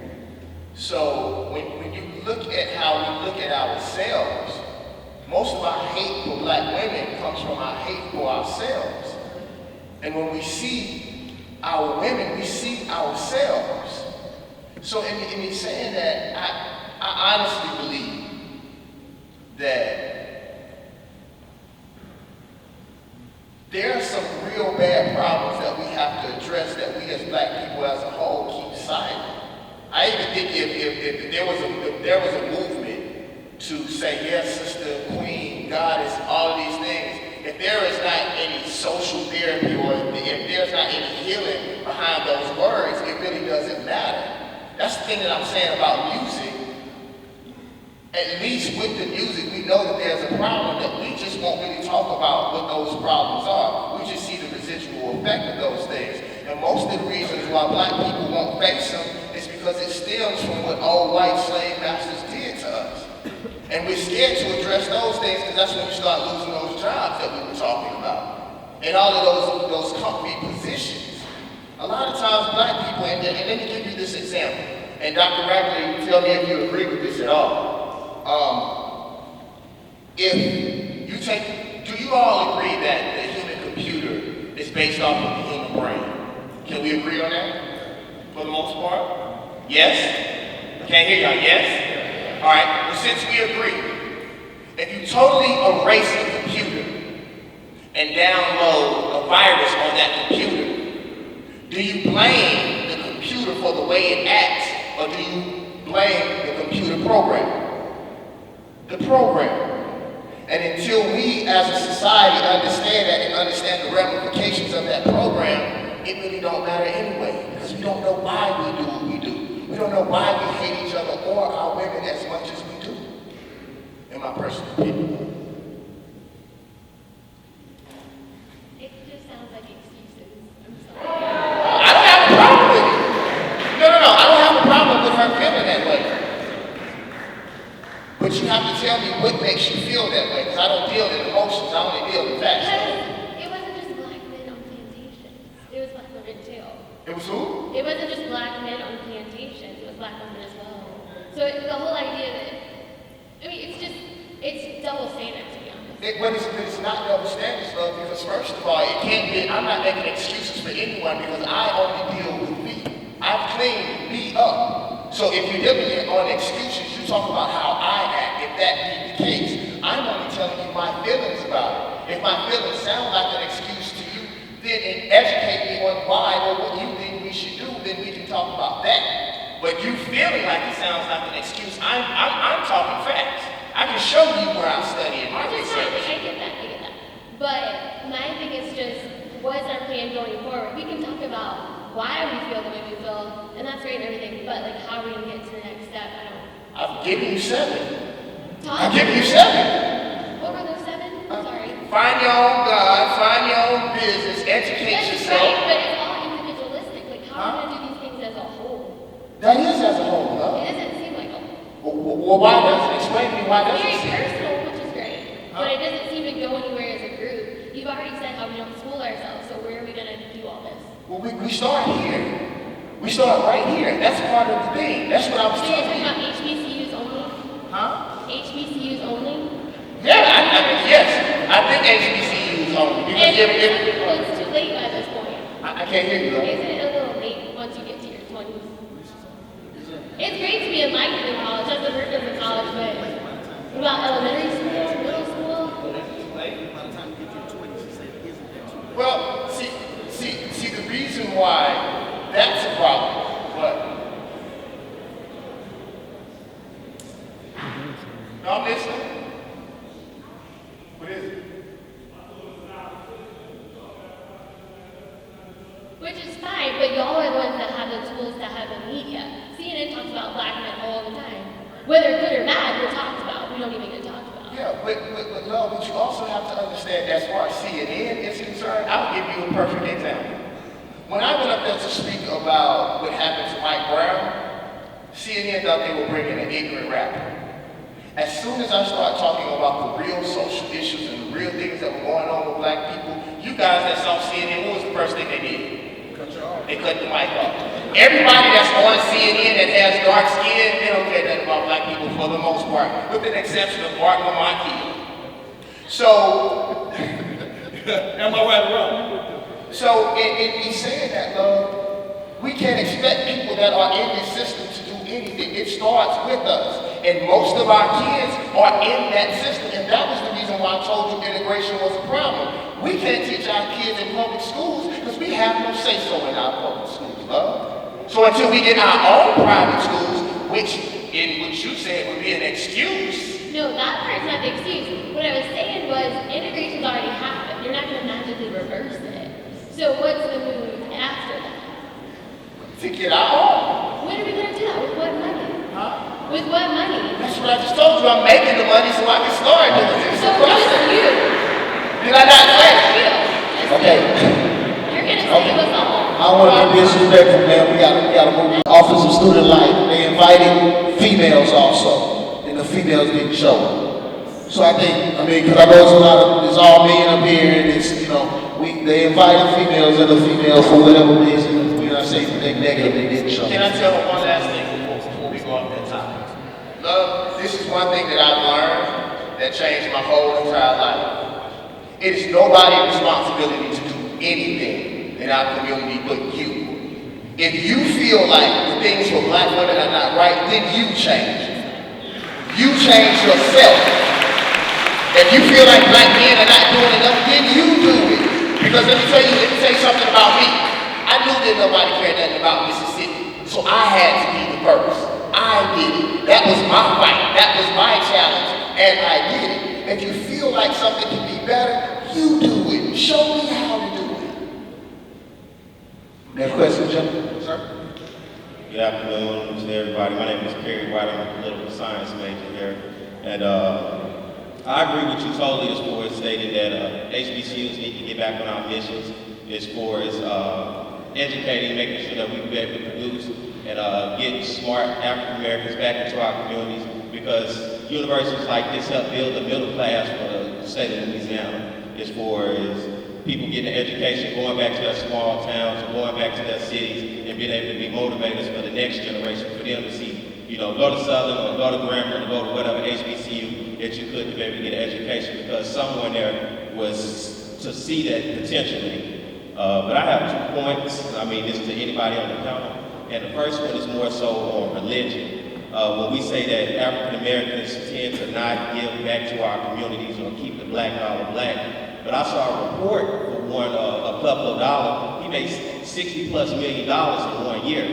And that's just off his congregation. So the money is there. But my main thing is how do we get people more so to get off the fact of just giving towards religion, but to give back towards like education for underfunded school systems, for those different after-school programs, and just so forth. And my second one is when I talk about agenda, when we said moving forward agenda, I have maybe an idea towards an agenda with moving forward where we don't have to hold anyone accountable towards the state that African Americans are in, from the state of slavery, from all the way back to us getting ready to get back to segregation and moving forward to where we are now. So what if we have a lot of prominent attorneys, lawyers, a lot of smart people who can dig up things. What if we target those different groups as far as government and corporations who have funded those different types of entities that brought about slavery, and we target those and brought about lawsuits and engaged in them, and we can get reparations back from that in order to build money back in our community. So let's just say we sue whatever corporation as far as, because there are still corporations today as well as government entities that help fund slavery in order and still have that money within. So what if we help and maybe target those different entities and then brought that money in and then able to boost where we can maybe control our own structures for the media, banking, and education and so forth. Dr. Greenfield. Dr. Rackley. Sorry. Seems like that was a statement, so was it a statement? I just want to get your opinion on that, because we don't hold any accountability as far as actually what happened to us. Like I said, we're always looking for hope, but we don't hold accountability as far as what put us in this state. And we always say reparations, 140 acres of mule, but why don't we attack those entities that put us in that state, that brought us, that made money, made profit? Because they still have that money is still there. They still have that same mindset, but we never held them accountable. We always just wanted to change, but we never got nothing from the change. That's what I'm saying.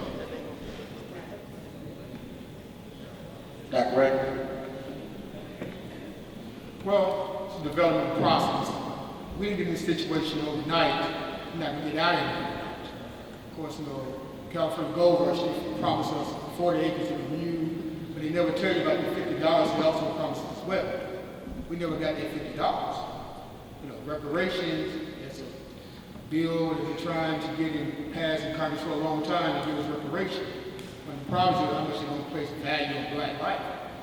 And since we don't have that value in the first place, they're not going to see the necessity to try to implement that policy through the Congress so we can actually get some reparations right now.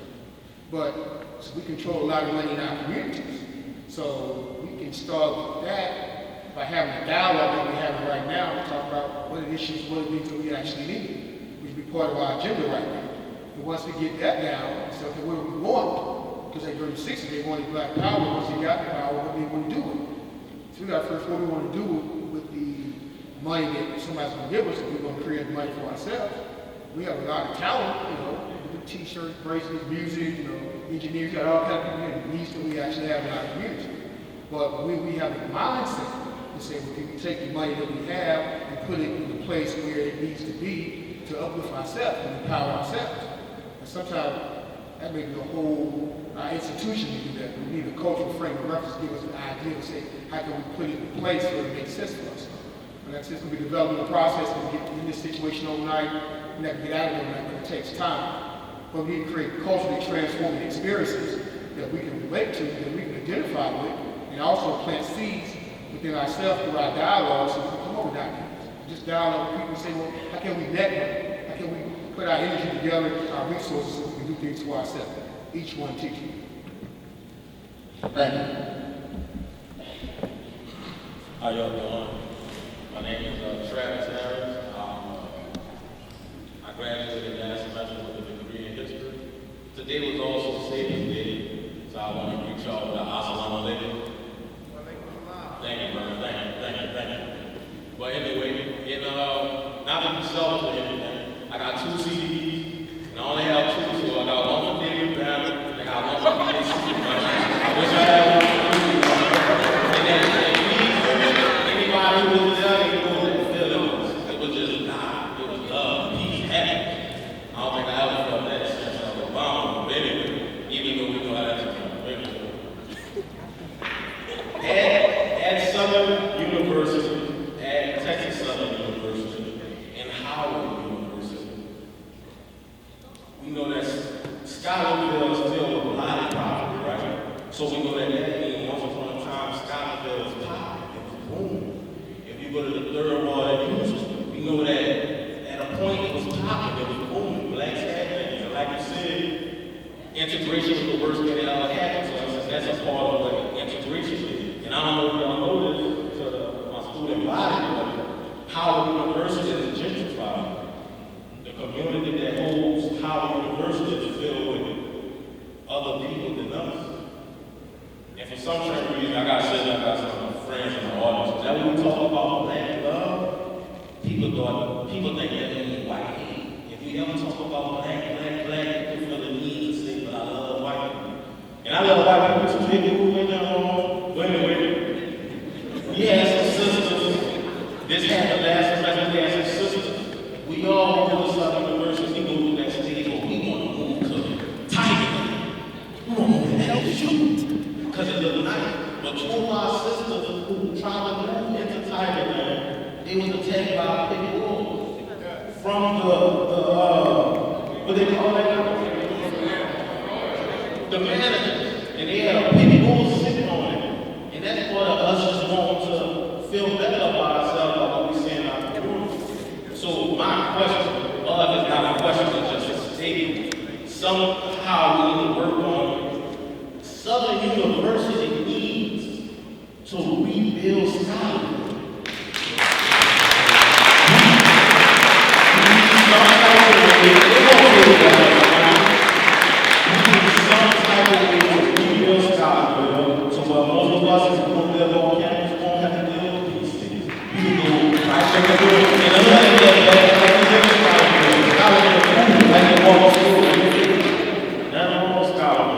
So how can we set up an agenda to start rebuilding our communities? And once we rebuild our communities, we talk about voting. But it's not the time. It's not the time to talk about voting. It's really not. We don't have an economic power. So for that's why Barack Obama gave that they did something, but they had an agenda.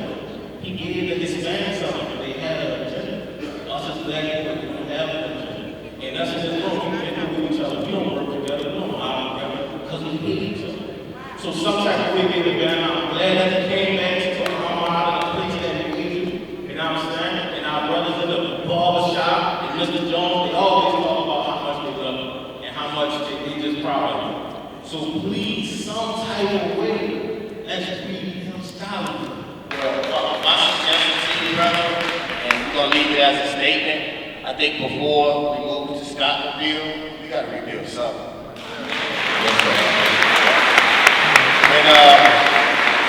And I was here was 10,000 students.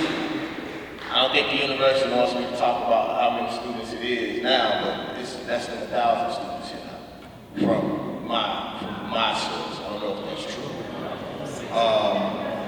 About 5,000? 6,000? Well, that's still better. It was over 15,000 people. We were the largest historically black college in the system, or in the United States at the time that I was in Southern. And I think all of us, not just as far as community building, we're always trying to help everybody and we not right yet. Like the first thing that I decided to do before I changed my rapping, changed, how I did my music, I really had to change myself. I had to clean myself up. And Southern barely paid the bills. So I think the first thing that we need to do is rebuild this power structure. And then everything that we do can be in the guise of this organization as far as Southern is concerned, and that we can move together. We gotta rebuild this right here, brother, in my estimation. My sister behind me, what you just said, her question is going on now.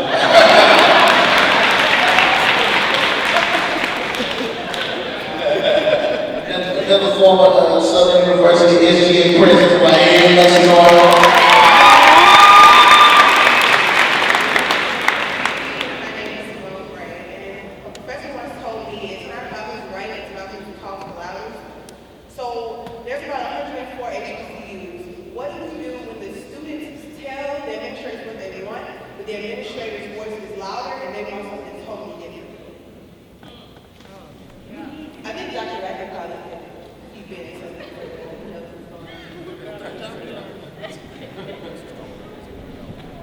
So when students have one voice, administration has another voice, what can we do about that? You guys are the consumers. You control all the power at the university, whether you realize it or not. You all say we can withdraw right now. That ends something instantly. Go back and protest and say, we define, we want to control our reality and have a voice at this university. And just keep that on the agenda, because they think we're going to pacify this 15 million of fame, we're going to be okay after the process. But you got to be unified in the effort. Whatever it is, even if it's wrong, you still make a statement. You can go in there and just take over all the restrooms all day in the administration building, go back and use the restroom. You don't think how powerful it actually be. You go to all the places where they actually congregate, go over there and say, we're going to define our reality, and we're going to have a list of demands what we want. And constantly put in all the various media outlets, and we say, okay, these students are serious. The other universities have done it all the time. It's been done during history right now. But sometimes we forget that we don't have a voice, we don't have ideology or the frame of references to say our voice really counts. It really does. You stop and think about it, without the students, we wouldn't be. You guys pay our salary, pay their salary also. All the different outlets, band, athletic, SGA, everything boils down to the students themselves. We got a law school also, so like I said, we find reasons among that whole process to say, well, I can use that to address our issues so we can be heard and respected. Because you got to be respected. Sometimes you don't respect you guys, as just students and take it for granted. They'll make a decision about something and say, well, they're going to accept that for what it is without having any resistance whatsoever. So there are some ways I say you can have the power, have SGA meetings, have a student forum and say, well, these are our issues, what we're going to do about it. And then have a dialogue about it, plant seeds, and then come up with a plan to try to implement that plan. Dr. Rackley, I just want to piggyback on that. You and I have exchanged on Instagram, and for those of you who don't know, I'm not bragging, but I want y'all to know because I want to be present. I was just sworn in on the board of supervisors here at Southern University. First of all, that was a blessing. And actually, that was not on my radar. Y'all, for those who know me, I do a lot of stuff in the community. I'm very blessed to be a part of that community. This is my home, and I graduated from Southern. It was volunteer team out of Southern Lab. So I did a lot of things with the university because I love the university, not because I was paid for it. But what David said earlier, first of all, we got to rebuild the university to be in Scotland. We've got to make this the flagship university, not just in the city, but in the state. When I was at Southern University, the only thing we went to LSU for was the Island of Females. We ain't care nothing about LSU. We had the best of everything, from the best bookstore to everything. And now, we're competing with ULL, Southeastern, and BRCC, and now the president's talking about passing some legislation so that junior colleges will be free. So what will make people want to come to Southern University? We got to make Southern University better. It can't be just that we get the best band and land, which we know that we do have, but that cannot be the only market piece that we have. They're quick to talk about malfeasance in office, quick to talk about, we stole money and we did this, had bad sanctions when something happened to the football team. But nobody's talking about the 19-year-old who graduated from Southern University, started at age 14, is now studying physics at the University of Berkeley. How come we're not telling these stories? When I posted that story about that young man who's a patient on Instagram, Facebook, people were calling me, asking me when they could interview with him. It was like, he did this a couple years ago. Y'all just now found out about it. So we do a great job of talking about what's negative. And David said this one time when he testified in front of Congress. I've been doing a little research on this brother. And he's like, the media's quick to talk about negative things, but they're not talking about anything positive. A plane took off today, flew to Baton Rouge and landed safely. They don't want to hear about that. But let somebody at Southern University do something negative, they're going to be quick to promote that. So we got to find ways to promote ourselves and make ourselves do better. Nobody's going to save this campus. Nobody's going to save Grand Ridge. Nobody's going to save South Carolina State, but the alumni and people that went to those schools themselves. So as a new board member, all I can do is promise you guys that I will be transparent. I'm going to fight hard for this university. Somebody said I'm Bobby Jim's looking boy and I'm here to praise Bobby Jim and celebrate. I'm not here for that, guys. If y'all go research that with me, you'll see where I've spoken out adamantly about Bobby Jim's healthcare policies and even the negative community. So I don't know whoever told that lie, but I'm here to say to the university, but we need your help. David said when they would have student government meetings and when the board would have meetings, there would be 80 strong at the board meetings. I didn't see a student at the board meeting other than our SGA president. So y'all got to make yourselves known and make yourselves like, hey, we need change. Here's the policy that we want to put in place and make your voices heard. If we're not doing what you need to do, then maybe you need to go across town. But that's not about to happen. And I was mentioning quickly, students have been the ones who've led pretty much every social movement in human history. It's been young people who took the risks. It was A&T, students who sat down. And so realize the power that you have economically, politically, the creativity, the mind. Social media is powerful as a mother. Twitter is serious. Instagram. When Grambling football students posted pictures of the locker room, things done changed. And so you have the ability to do that, but you got to be strategic and you have to build out of love. If you crap on your institution publicly, then that furthers the negative imagery. So you build out of love. And I taught at 3 different HBCUs. And interestingly, every single one of them had a student protest, but I had nothing to do with it. But a couple of days ago, one I used to teach at, students contacted me, and the administration was going to impose a policy at the last second, which would have kept 150 students from being able to graduate. Students were ready to storm the administration. The policy changed because the students were not afraid. And Asha Bandele, a hip-hop writer, says, criticism is a gift we give to people we love. So when you're critical, it doesn't mean that you are attacking. If you bash the institution, you're not giving any room for growth. But when you say, I love you, Southern, just like you would say to your sister or your cousin, I love you enough to say, something's wrong here, and let's change it together. Build out of love and find that common ground, but indeed that critical space, that's what students are supposed to do. This is where you practice it, this is where you do it, and this is where change has always been from. Hello, my name is Gabrielle Nicholas, and first and foremost, I want to say that I'm so happy that I stumbled across this talk today. And I live in Houston, originally from Baton Rouge, grew up down the street, Sharon Hills, went to high school, and from there, then went to Prairie Union. HBCU grad, and I really have a strong passion for HBCUs and all the opportunities that I was able to find there.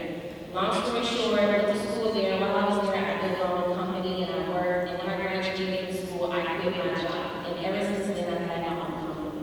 And I do marketing strategy and help people connect the dots and help people create ways to achieve their goals, their business goals, their individual goals, their brand goals.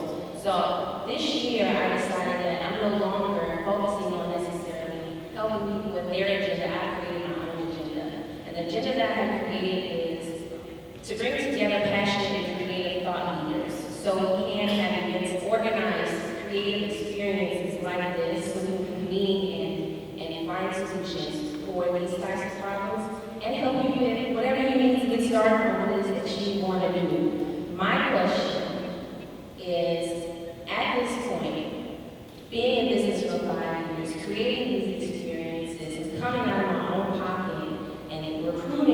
people to make this happen. I'm now getting to a point where I can't find funding. I can't raise enough funds to continue to do this on my own. So I'm at a point right now where I've gone to those, I've gone to the Rainbow Push Coalition's Wall Street Project with Jesse Jackson. I've sat there in the rooms with the president of GM, people who run these big corporations. They tell the minorities in that room, this is how you get funding from these big organizations. You sit there and you talk to them, you create a fabulous deck, you send it over to them, you tell them who you are, what you're trying to do, and they don't want to fund it. This is not aligned with what they want. Cool, I get that, I understand that. So here I am today, and I'm sitting and I'm listening to people say we don't have anything, and how we're going to move forward. Like the queen that was up here before, there is ways for you to get involved and work with other people's projects to make these things happen, to make these platforms happen. However, like I said, the funding is an issue. Where do you go from here when you kind of hit your own ceiling? When it's like I've done all that I can, I've created all that I can, and here I am in a position where I don't have people. They want to come. They don't want to buy a ticket.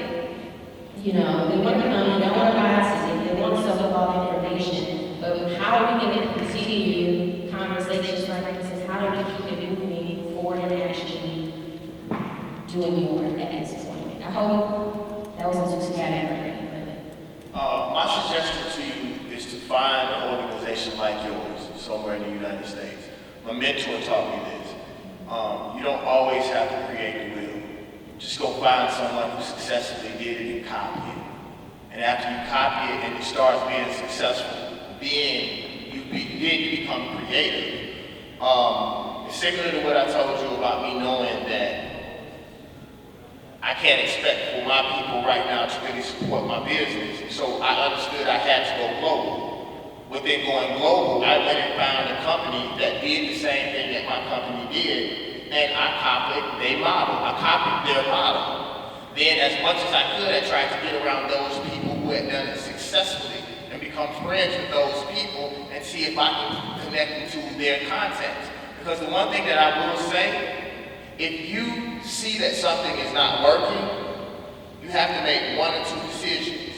You have to either alter, meaning that you would have to switch your program to beat the program to other people who is going to give you the money, and then you get the money, you become established, and you go back, or you find something else.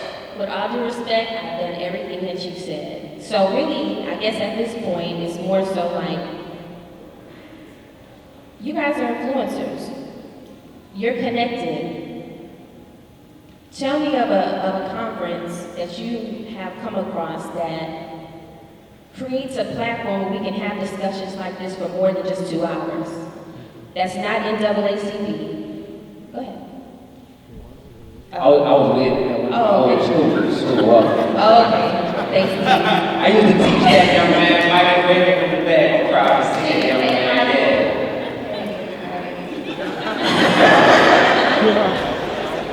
But what I'm saying is, like, I know that this is, what we have created is something that I know is needed, and it's not something that doesn't exist. And so what I'm saying is, I'm basically at a point where I'm looking for. This may sound a little harsh. I don't know if that exists. Because honestly, in every situation that I've learned, at least from my mentors, maybe they can tell you different. Verge knows me. The guy that was up there earlier, I slept in my van. I was homeless. Literally, when I got my $10 million deal that everybody talked about, I was literally sleeping in my van. When everybody else quit, when everybody else stopped rapping, I dropped out of school. I stopped smoking weed. I stopped drinking. I stopped womanizing. My whole focus was just God and that business. I sacrificed everything in my life. There was no easy route. There was no way for me to go and learn from somebody else. I literally had to walk that situation out. And the thing is, it's hard for you to go and ask somebody else to believe in a dream that you have. It's sort of like usually when people come, they come when it's too late. It's just like a record deal. Everybody, when you try to get a record deal, you try to give everybody your demo, then nobody want to hear it. And as soon as you get signed, everybody want to talk to you. So I honestly don't know if that exists. If what exists?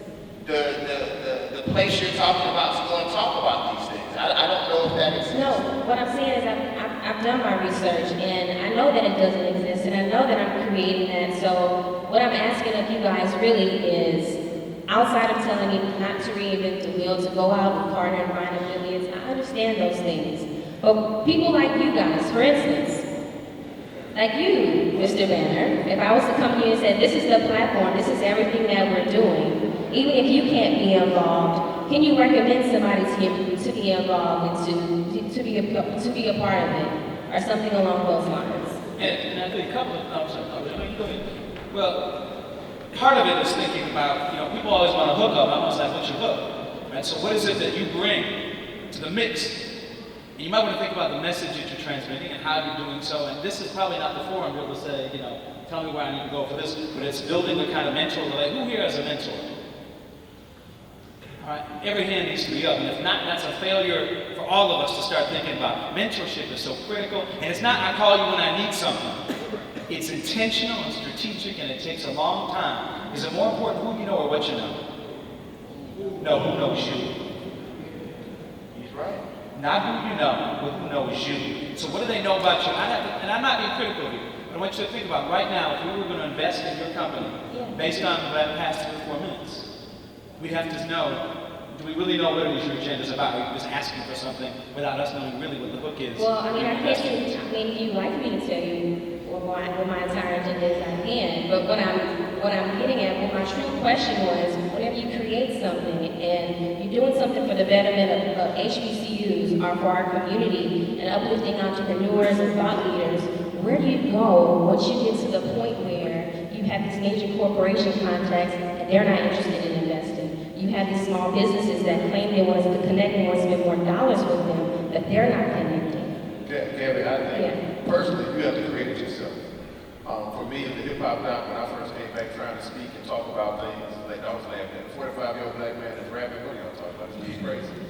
So a lot of the stuff, the projects that I did with D1, all the projects took me today, and then I continue to do. I got a project with Ivan that we're going to do it right, talking about more black men in prison and college. All those things were financed by me, because my passion to do them. So not everybody's in that position where they can do that, but there are grants, there's other sources out there that you got to find. So in my opinion, when it comes to things like that, if you just can't get help, you got to be corporate contracts that I'm not willing to give, you're going to have to create it yourself. You just got to work out to create it yourself. And I know that's probably not the best answer for you, but sometimes you got to think outside the box. This man went from a salary to like, I'm just going to take a step on faith. It wasn't all that they want to make it seem like it was a step on faith. This dude was a strategic plan. Like I got a plan, and he also had a backup plan. If it doesn't work, I can go back and teach again. But he was like, I'm gonna step out on faith, but I've also looked at this thing. He's talking to people, he even talking about what's going on in the labor with it now. This is really great stuff, but I think you gotta create your own. Guys, I want you to know I totally understand what all of you are saying. And I guess the reason why I got up here today is because we talk about moving forward, talk about helping our universities, talk about creating more conversation like this. And so what I'm saying is I've created that platform. And I just wanted to hear what you created that platform. Where do you go from there? Mr. Cannon talked about that multiple times today. So, I mean, I understand I can finance my things on my own projects. I've been doing it for years. A lot of you guys don't have another, so I was just trying to see if there was anything more out there that you could give once you get to that point. That's ultimately what I was asking. Thank you.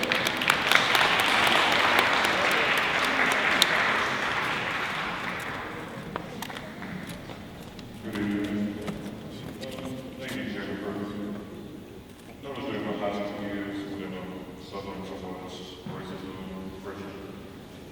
started studying Black history as it changed my life, made me more encouraged,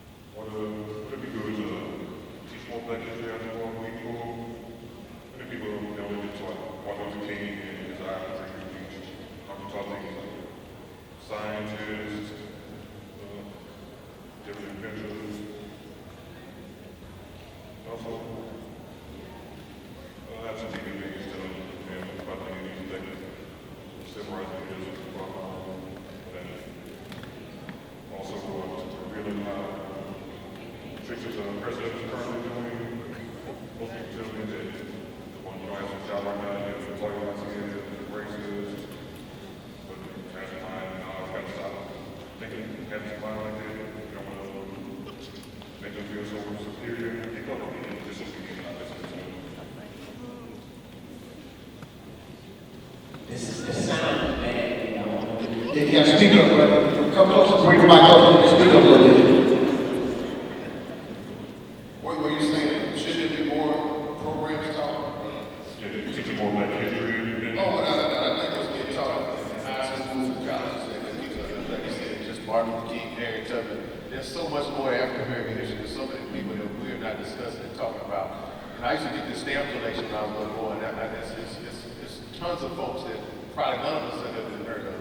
You know, Madam C.J. Walker, there's a lot of stuff a lot of people have heard of. So my goal was to let my daughter read one of those at least one a week and discuss them. But on that level, yeah, I think a lot more needs to be in curriculums across the country. They need to have African American studies as a mandatory curriculum, especially at historical Black colleges. I don't know what the panel feels about this, especially Dr. Rackley, but definitely.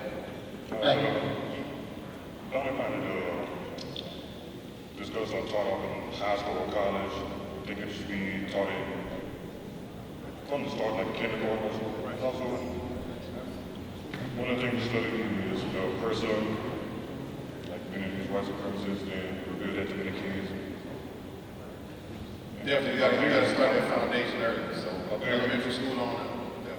Some of the teachers around here say that, come on, you're not a high gift, your employer might see you as racist.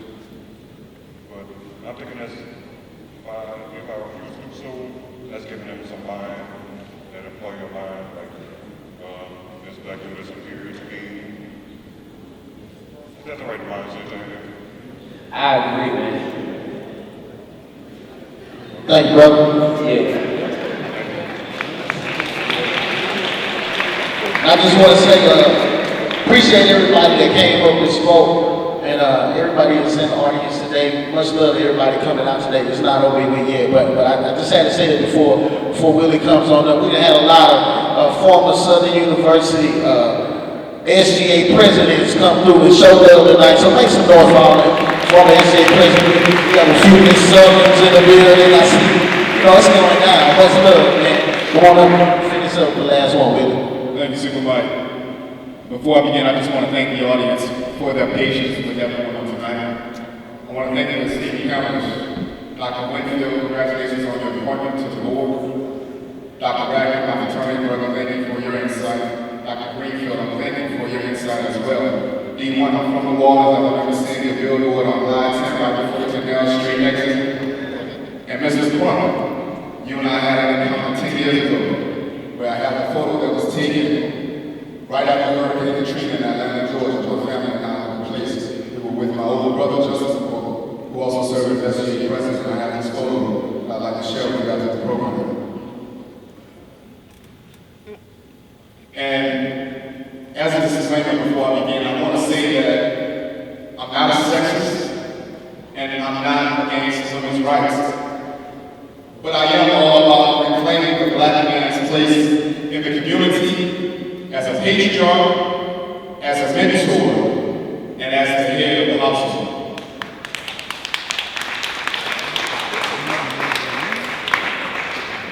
Identity can be defined as the state of having unique, identifying characteristics held by no other person or thing. Simply put, there can only be one you, as referred to by Dr. Greenfield. As a man, knowing yourself and being comfortable within yourself is one of the strongest characteristics that one can attain. It is the essence of manhood. And once you have achieved that, then you are able to identify what role you are to play in life. As an adult young man seeking to achieve a higher level of education, your role should be that of a college student. And as a college-educated Black man, there should be a clear distinction between himself and the rest of society, such as his dress and presentation, his vernacular and verbiage, and a certain air about himself that exudes confidence. No, this does not translate to being uppity in nature, but it is the mark of a college-educated Black man, something that we should be proud of. I am disturbed by the lack of self-identity by college Black men today, and the assuming of other roles that do not coincide with being a college student. The last I checked, selling drugs, stealing, sagging pants, or frivolous activity and promiscuity with women were not characteristics or responsibilities that college-educated black men should undertake. So I would like Dr. Rackley to talk about the psyche of the college black man, what he has recognized as the problem, what he feels should be the solution to the black man aspiring to become college-educated, yet assuming roles that contradict such. Thank you. Good question. First of all, I think that for a black man, we got to find out, at least get an understanding about who we are. And identity comes from like know thyself. You know, it's not talking about Socrates tried to steal and tried to take and tried to put into place. Imhotep started talking about Imhotep long before Socrates. But it goes with finding out who you are, because you have to look out there and say, well, find a frame of reference of what a man's supposed to be. Manhood, being a certain age doesn't make you a man. You know, you talk about responsibilities and the role that you have to play in society as a man to help protect your family, to be responsible, to grow in a world where you can be productive. And you have to study very, very hard to find what is my purpose in life. Because a lot of times we don't know what our purpose may actually be. We don't have to follow somebody else to try to find it out. We have to look within ourselves, look within our cultures and say, well, who am I? That's the question people got to pose. Who am I? Am I really who I say I am? Am I all that I ought to be? Because with growth, sometimes growth is painful. And we watch television live in 2 hours and find a solution to a problem right then and there. But in life, it doesn't happen like that. It takes time. It's a developmental process. You know, D1, they didn't get to that point overnight. It's a developmental process.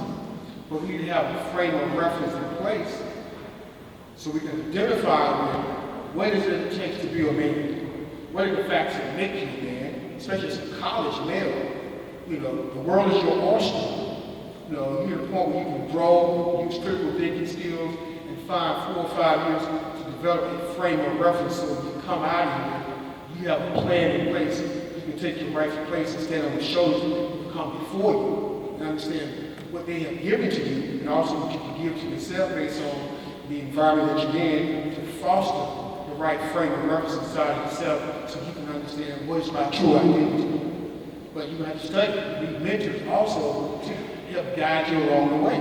So a lot of times we may have fathers in our household, but somebody is giving you some kind of emphasis on what it takes to be a man. But watch from the outside without having the inside may leave you in a state of balance or imbalance in the case. Something may be actually missing right there. The brain is not fully developed to age 25. So we have to be mindful of that whole process also. So we won't make some mistakes and that's impulsive behaviors, but at least if I have this frame of reference in place about my true identity, let me understand who I am and what path should I be taking to follow the route that I need to follow to be a man, then give me some kind of guidance about how to actually do that. But we create these culturally transforming experiences. Like tonight, we have a dialogue. That's the starting point right there. Look at people that look back at you that kind of look like you, look through the same struggles you're actually going through. And it's going to take a little while, but at least you have the understanding, reading, knowledge, understanding about who I am and say, well, how can I bring those factors into play so that I can be who my purpose is supposed to be? It may take a long time to happen overnight. So that will be something that may just come out in a magazine, come on the internet. Sometimes it comes from your experiences, it comes from just your inner essence. Open up your third eye and say, well, give me the knowledge that I need to have. Give me the spiritual, the physical, the psychological, mental indicators so I can say, okay, let me take these as guidance to guide myself along the way in this path. You know, it's difficult when we do immediately, it possibly takes but a second moment. So it's a developmental process, but with knowledge itself, with institutions, sometimes we have people, sometimes we have information, we don't have institutions. So we have to protect our HBCUs and protect Southern so that when we go out there and we're having our arguments and presenting our issues, we're not having to peach you versus machine. We've been here for 2 hours and everything else in the environment is talking about something else. We're not talking about our purpose, we're not talking about our identity. Therefore, it's not really honest dialogue. We need that understanding of the information to back up and reinforce it, get their brain where it's supposed to be, so our eyes can look and see where we are and how we're supposed to get there along the path that we're supposed to make, so our ancestors have given us the guidance to do so. So hopefully that was good enough for you. Thank you. 7 years ago, when I was teaching at Shaw University in North Carolina, I got a call from my brother. He said, "Get home tonight." And I said, "What's up?" My dad had terminal cancer. And they said, "You better get home." It was 2 in the afternoon. And I'm like, "How am I going to get from North Carolina to New York?" He said, "You better find a way." And I remember getting off the second plane, someone picking us up. I can picture everything in my mind about that experience. It was on my birthday. That was on my birthday. My dad was dying in the hospital, and they said, "You better hurry." And I remember getting into the hospital room waiting, and I got a hug from my dad that I'll never forget. And he couldn't talk at that point. He lost the ability to speak, and all he did was put his lips out. And we took a Q-tip, dipped in the water, put it on his lips, and we took turns giving him kisses all night long, and I never felt more like a man than on that night. Because my dad was saying at the end of the day, "I just want to give love and be loved." I appreciate when you were having the challenging discussion with female students referred to as love. At the end of the day, we all want to be loved. And my dad told my mom that morning, "I will not die." He was able to speak like this. He took a bad turn. If anyone who lost someone to cancer. And that morning he was fine. About an hour later, he just lost the ability to do anything. And he turned to my mom and said, "I will not die on my son's birthday. I refuse." And he fought like hell all night long. It didn't last much longer, but he didn't die on my birthday because he refused to have that. There have been people who are sacrificing for us. There's grandmothers who put money in mattresses for you. Right? There's people in this room who have been sacrificing for you. Do me a favor, just for a quick second, look at someone in this room who has made a difference to you, just with your eyes, and not sexual harassment, but just with your eyes. Like, give them a look that just says, "You mean the world to me." Just for a quick second, just give that look.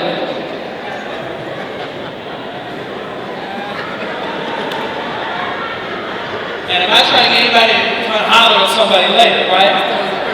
But real talk, we need to start from, as David Banner said, loving and knowing ourselves, and loving and expressing that love and those who have sacrificed us. And if anybody needs some additional support, I know this panel's there. You can follow me on Instagram or Twitter at Professor DG. Our response, if you want to talk, if you need any support, if I can be of any kind of mentorship, I make that pledge. And my dad passed made a pledge that every single day I need to make the world a better place. And that's my pledge, in honor of my father.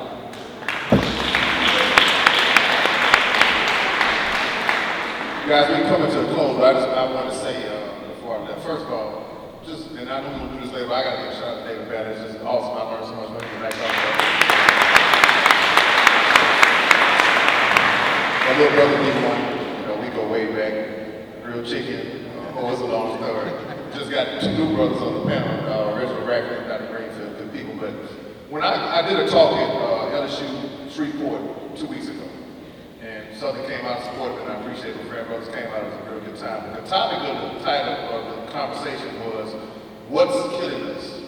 And this is a health talk. So when I Googled what's killing us for African Americans, what's killing African Americans in the United States, heart disease didn't come up, diabetes didn't come up, kidney disease didn't come up. What came up was a bunch of topics dealing with Trayvon Martin, dealing with Amadou Diallo. It all had to do with the systematic random killing of black men that went unpunished or unjust. And so I just want you guys to keep it in mind that, as we mentioned earlier, we talked about African American men being hunted and African American men being tracked and traced. We gotta start taking better care of ourselves, guys. This stuff hits me in the stomach and the gut. And working at a prison, seeing young men committing crimes and doing things that they shouldn't do, with some of them being unjustly accused of things and being arrested for things that they haven't done, it's probably one of the biggest travesties that happen in the African American community. The systematic arrest of these men, mass incarceration of African American men. We've got to start addressing these things. And the only way we can do that is by building back our communities and our universities so that we can take care of these brothers and make sure they're doing the right thing. I thank y'all for having me tonight. Supermike did a great job of hosting, and just thank y'all for coming. Really good.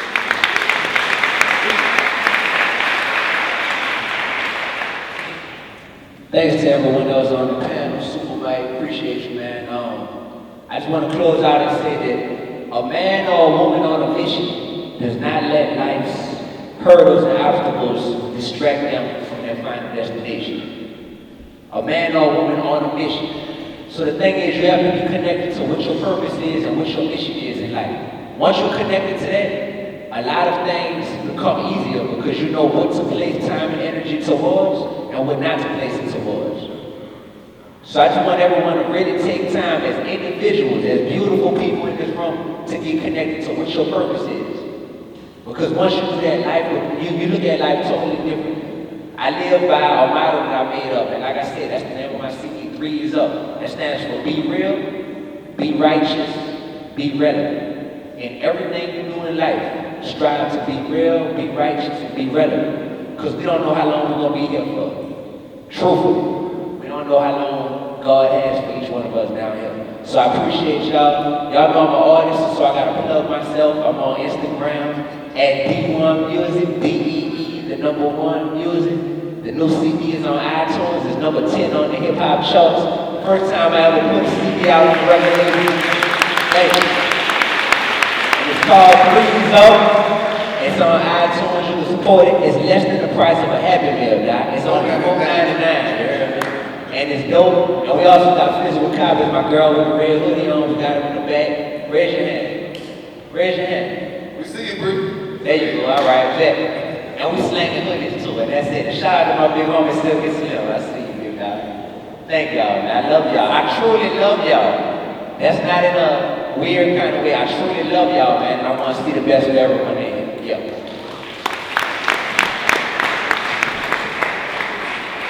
Thank you. I actually have good music too, but I would much rather y'all go support my homie D1. So y'all take that opportunity to make sure y'all go and see him. Because we need him. The one thing I like about me and D1, and he might not want me to tell y'all this, but he told me, he said, dude, I don't agree with everything that you say. And I was like, dude, I don't agree with everything you say either. But true story. But we both agreed that we really believe that we have the best in mind for our people. And that's all that we can do is push each other and help each other. I want to give you a suggestion, brother, about the question that you gave Dr. Rackley. And before I leave, I especially want to tell Dr. Rackley something. Dr. Rackley has taught me through somebody else. One of my best friends' name is Edward Muhammad. And Edward Muhammad is one of the people who have had the most influence on me as a peer. I pray, he's Muslim. I pray to this day like a Muslim because he explained to me why Muslims pray that way. And to give all humbleness to God and show God that you have nothing to hide and that you give him everything. I don't care what religion you are. I can't beat that one. Dear God, you can have it all. And one of his biggest influences was Dr. Rackley. So I just wanted to tell him, Dr. Rackley, you taught me and I wasn't even in your class, brother. So when you see me on TV, you see the part of yourself, brother. But the thing that I wanted to tell you about young males in college, and this applies to the young women also. I think what we have to do this round with Southern taught me the most, but what's funny is in most cases it wasn't in the classroom.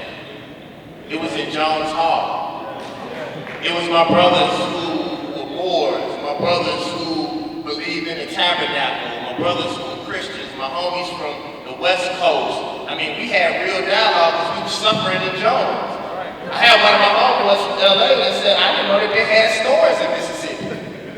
He's like, where you get that shirt from? I didn't know that y'all had highways in Mississippi, and I wasn't mad at that because through me teaching him, he went back to LA and taught his homeboys.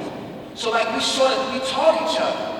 What has to happen is, and think about this, most people and most parents send their children to HBCUs to teach them how to be black. Because they have gone all around the world chasing money and they weren't able to give their kids that cultural experience, so they send them to Southern and we don't fulfill that.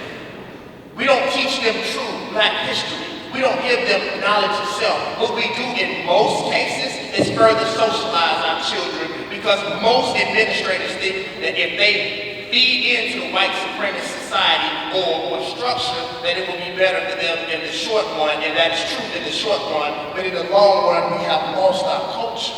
So I don't think that we should challenge Yes, we should have a personal challenge, but I think the challenge should also go to the university. I want to give you an example, and it may sound a little silly.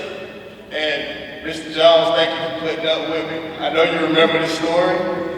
I actually fought for alcohol to be served on campus. And everybody went crazy. Why does he want alcohol on the campus? That don't make no sense. These kids gonna be fighting and they gonna be drunk. And I said, yeah, I want them to be drunk, and I want them to fight, and I want them to make mistakes right here.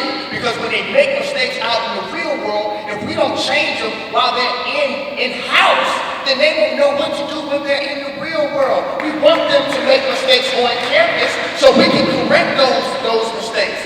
If there's a zero tolerance policy, then how do we raise our young men and women? I want them to make mistakes in the confines of the law on this campus so we can correct them. We have to get culture here. We have to raise men, because you all know our families are broken right now. And until we can fix that, we sort of have to, I tell everybody, you my father, you my brother, you my uncle, you my mother, my lover. We gotta be everything to each other because we were broken during slavery. So what I would ask to do is not only challenge the students, but also challenge the structure to be more for these children. That's what I ask. Or wrong men and women, because I know these children. In my humble opinion. Thank you.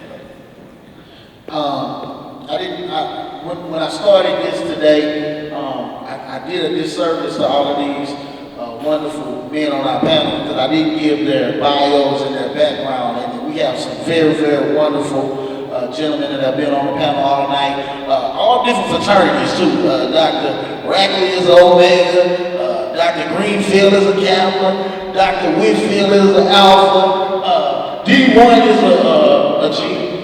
I'm a G, right? That's what I do right there. And much love to David, man. This has been family for a long time. He reps Southern University to the fullest. I gotta bring up the Office of Student Life. Harrison, the senior SGA president here at the university for the 2014-2015 school year. And I just want to say that I'm just so happy to see Southern University filling seats tonight. You could be anywhere else on a Sunday night at 6 o'clock. Even though the program started late, you stayed in the seats because you wanted to hear the message these men had to say. So I'm definitely proud of my university and the student body. Let's give yourselves a round of applause. Dr. Rackley, Dr. Greenfield, Dr. Whitfield, D1, my former SGA president. Sometimes I wish I was in the class tonight, so Mr. Crump could be my SGA president, so I can learn some things or two. But I definitely are blessed to stand on the same stage as you all, and I graciously thank you all for giving a great message to my student body. Thank you. Next up, we have a presentation from Ms. Erica Green on behalf of the panel. Let's welcome her as she comes through. Good evening, everyone. Good evening, Southern University and the brothers on this panel. I thank you guys so much. I stand as a Southern University Law Center graduate, and on behalf of another Southern University Law Center graduate, I have two presentations for two panelists. What happened was I actually was following Dr. Rainey on social media, and he posted about this. Then I sent this text message to all my friends, including my friend Edward Ted James. And I asked him, I said, you need to give an award, David Banner's coming, and I want an award. And he did just that. He gave me the honor of presenting it. And on behalf of my state representative, Edward Ted James, a Southern University Law Center graduate and a Southern University graduate, he hereby extends its heartiest congratulations and commendation to David D1 Augustine Jr. in recognition of his positive message, of his commitment to mentoring youth through his mission, and upon the release of his new EP, Threes Up, all of which epitomize his motto, be real, be righteous, be relevant. We further wish him continued success in all of his endeavors. This is signed by the Speaker of the House of Representatives for the state of Louisiana.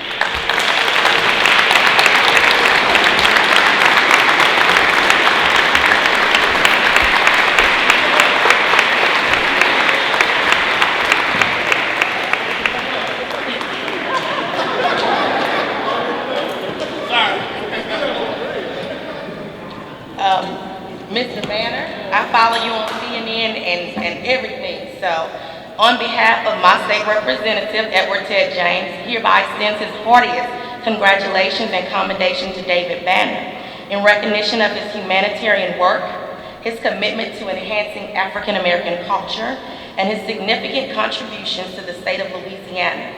We further wish him continued success in all of his future endeavors. This is too signed by the House of Representatives Speaker, State of Louisiana.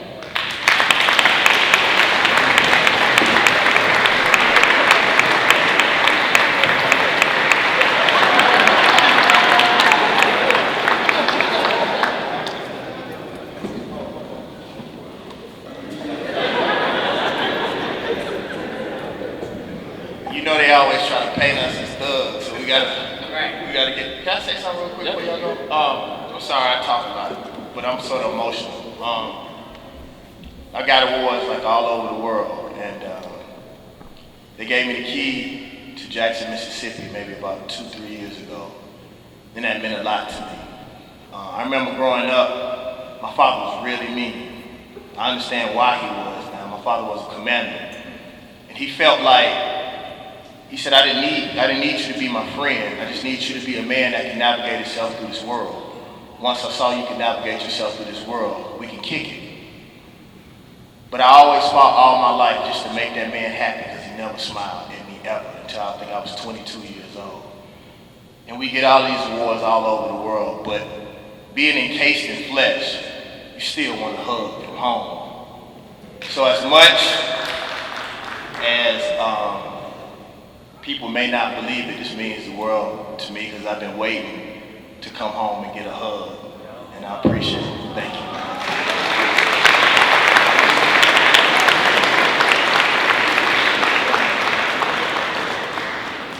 All right, ladies and gentlemen, my name is Jonas Vanderbilt. I'm the Director of Student Life here at the university.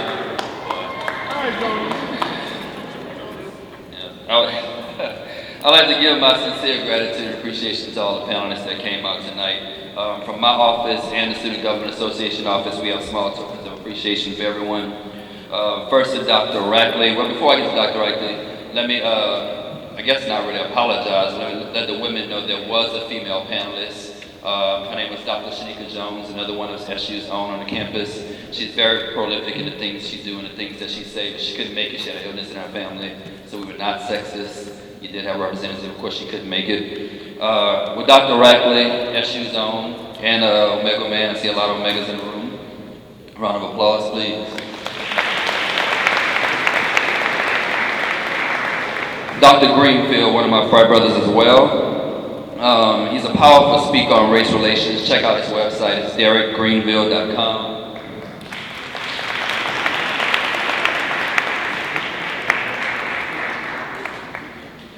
Dr. Whitfield, an alpha man, he and I go back and forth all the time. Very powerful speaker, a physician, and a very good, talented friend of mine as well.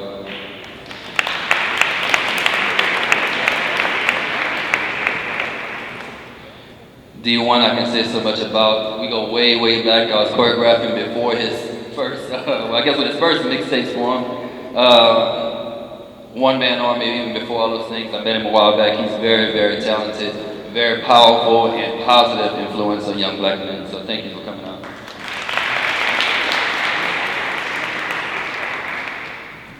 And to David Banner, Lavelle Crump, he was the SGA president here when I was at Southern University. Let's give him a round of applause and a standing ovation, please, for coming out to the university and speaking to us.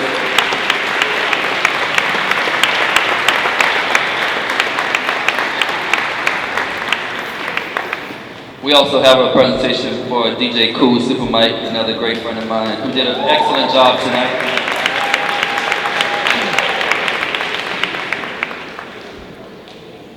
So before we leave out, I do want to to the back of the stage for me, please. Here we get a very good picture up. Again, I thank you all for coming out so hard, and so many times we tried to get students to come out to something that's positive. I'm so glad you guys showed up for this. There will be more in the future. Make sure you show up for SG events, get involved, stay in tuned, and again, thank you for coming out.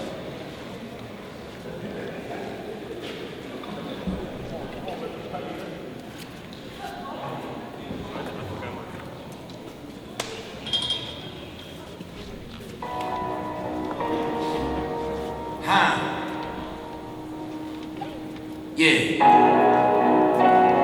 You do the right thing in life, you get rewarded, man. Pure and simple. Hip hop die. Tea time, tea time. D1, love and pain. James Jackson, yeah, that's what you could have if you do it right. See, you just gotta be prepared to improve in life. You want to swag off the hook and you want to shine. You just gotta hit the notes and be on the grind. I say this what you could have if you do it right. See, you just gotta be prepared to improve in life. You want to swag off the hook and you want to shine. You just gotta hit the notes and be on the grind. I never been a run-of-the-mill dude, that's why I'm no millionaire. No slave to no dollar bill, that's why I'm no billionaire. And no, I ain't signed a trill, that's why I'm no trillionaire. All I do is keep it real, therefore I'm a millionaire. I'm a hope deal, kilos of inspiration. Break it down, bag it up, ship it out, it's pounds of motivation. What goes up comes down, and then turns to night. So go hard till you got nothing left, you'll be all I right. knew what I wanted, so I had to set my goals. Like a bloodhound, I don't never rest my nose. Did my own thing like I didn't want a team. Cause I respect the fact that everybody won't believe. Still pursue your dreams, you don't need to be discouraged. Take your time with it, you don't even need to rush it.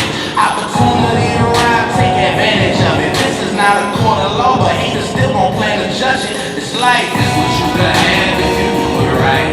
See, you just gotta be prepared to improve in life. You want to swag off the hook and you want to shine. You just gotta hit the notes and be on the grind. I say it's what you can have if you do it right. See, you just gotta be prepared to improve in life. You want to swag off the hook and you want to shine. You just gotta hit the notes and be on the grind. We doing good, we on the grind. Got God out in this way, down, it's so divine. Every time I feel a line, I'm hoping that they hear me. I'm young black with no cuss, that's why they fear me. They really are. I don't know, but I bet they see me. That kid's trying to beat me, that's cause I've been on TV. You flip it to the news, all you see is great. Take it back to 99, Channel 9, you saw my fan cam. Like Spike Lee, do the right thing, we'll all be shine like a bright chain. Lightweight bigger than Instagram, shop in that light game. Just be yourself, there's no filter, I'm like that. Respect yourself with your self-shots and your FaceTime and your Skype chat. We in a world where there's no rewards for slackers and reality TV stars, bad TV actors. It starts then, gotta believe and trust, you don't need acceptance, look in the mirror. Scream and shout, I am enough. That's what you can have if you do it right. See, you just gotta be prepared to improve your life. You want to swag off the hook and you want to shine. You just gotta hit the notes and be on the grind. I say it's what you can have if you do it right. See, you just gotta be prepared to improve in life. You want to swag off the hook and you want to shine. You just gotta hit the notes and be on the grind. I didn't grow up in the hood, but I respect the game. Mom and dad was on their grind, taught me to do the same. Although I grew up in a class, was supposed to use my brain. I decided for myself, this world I'm gonna change. Got my education, studied hard, and I finished school. I obey my parents, but sometimes I broke the rules. That's how I became a doctor, got my own office. God bless me for that work, now your boy boss. I go from down south to the box office. My life pretty groovy, yo. Started in them open mics. People say I'm ultra nice. Proud that I can honor Christ while getting the culture right. Ultra bright, gotta shine, fit it ain't an option. A man who don't quit is hard to beat, so I ain't stopping. And I ain't cropping nothing out. I paint the whole picture. So tell your folks to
important, man, pure and simple, like my man said. They did.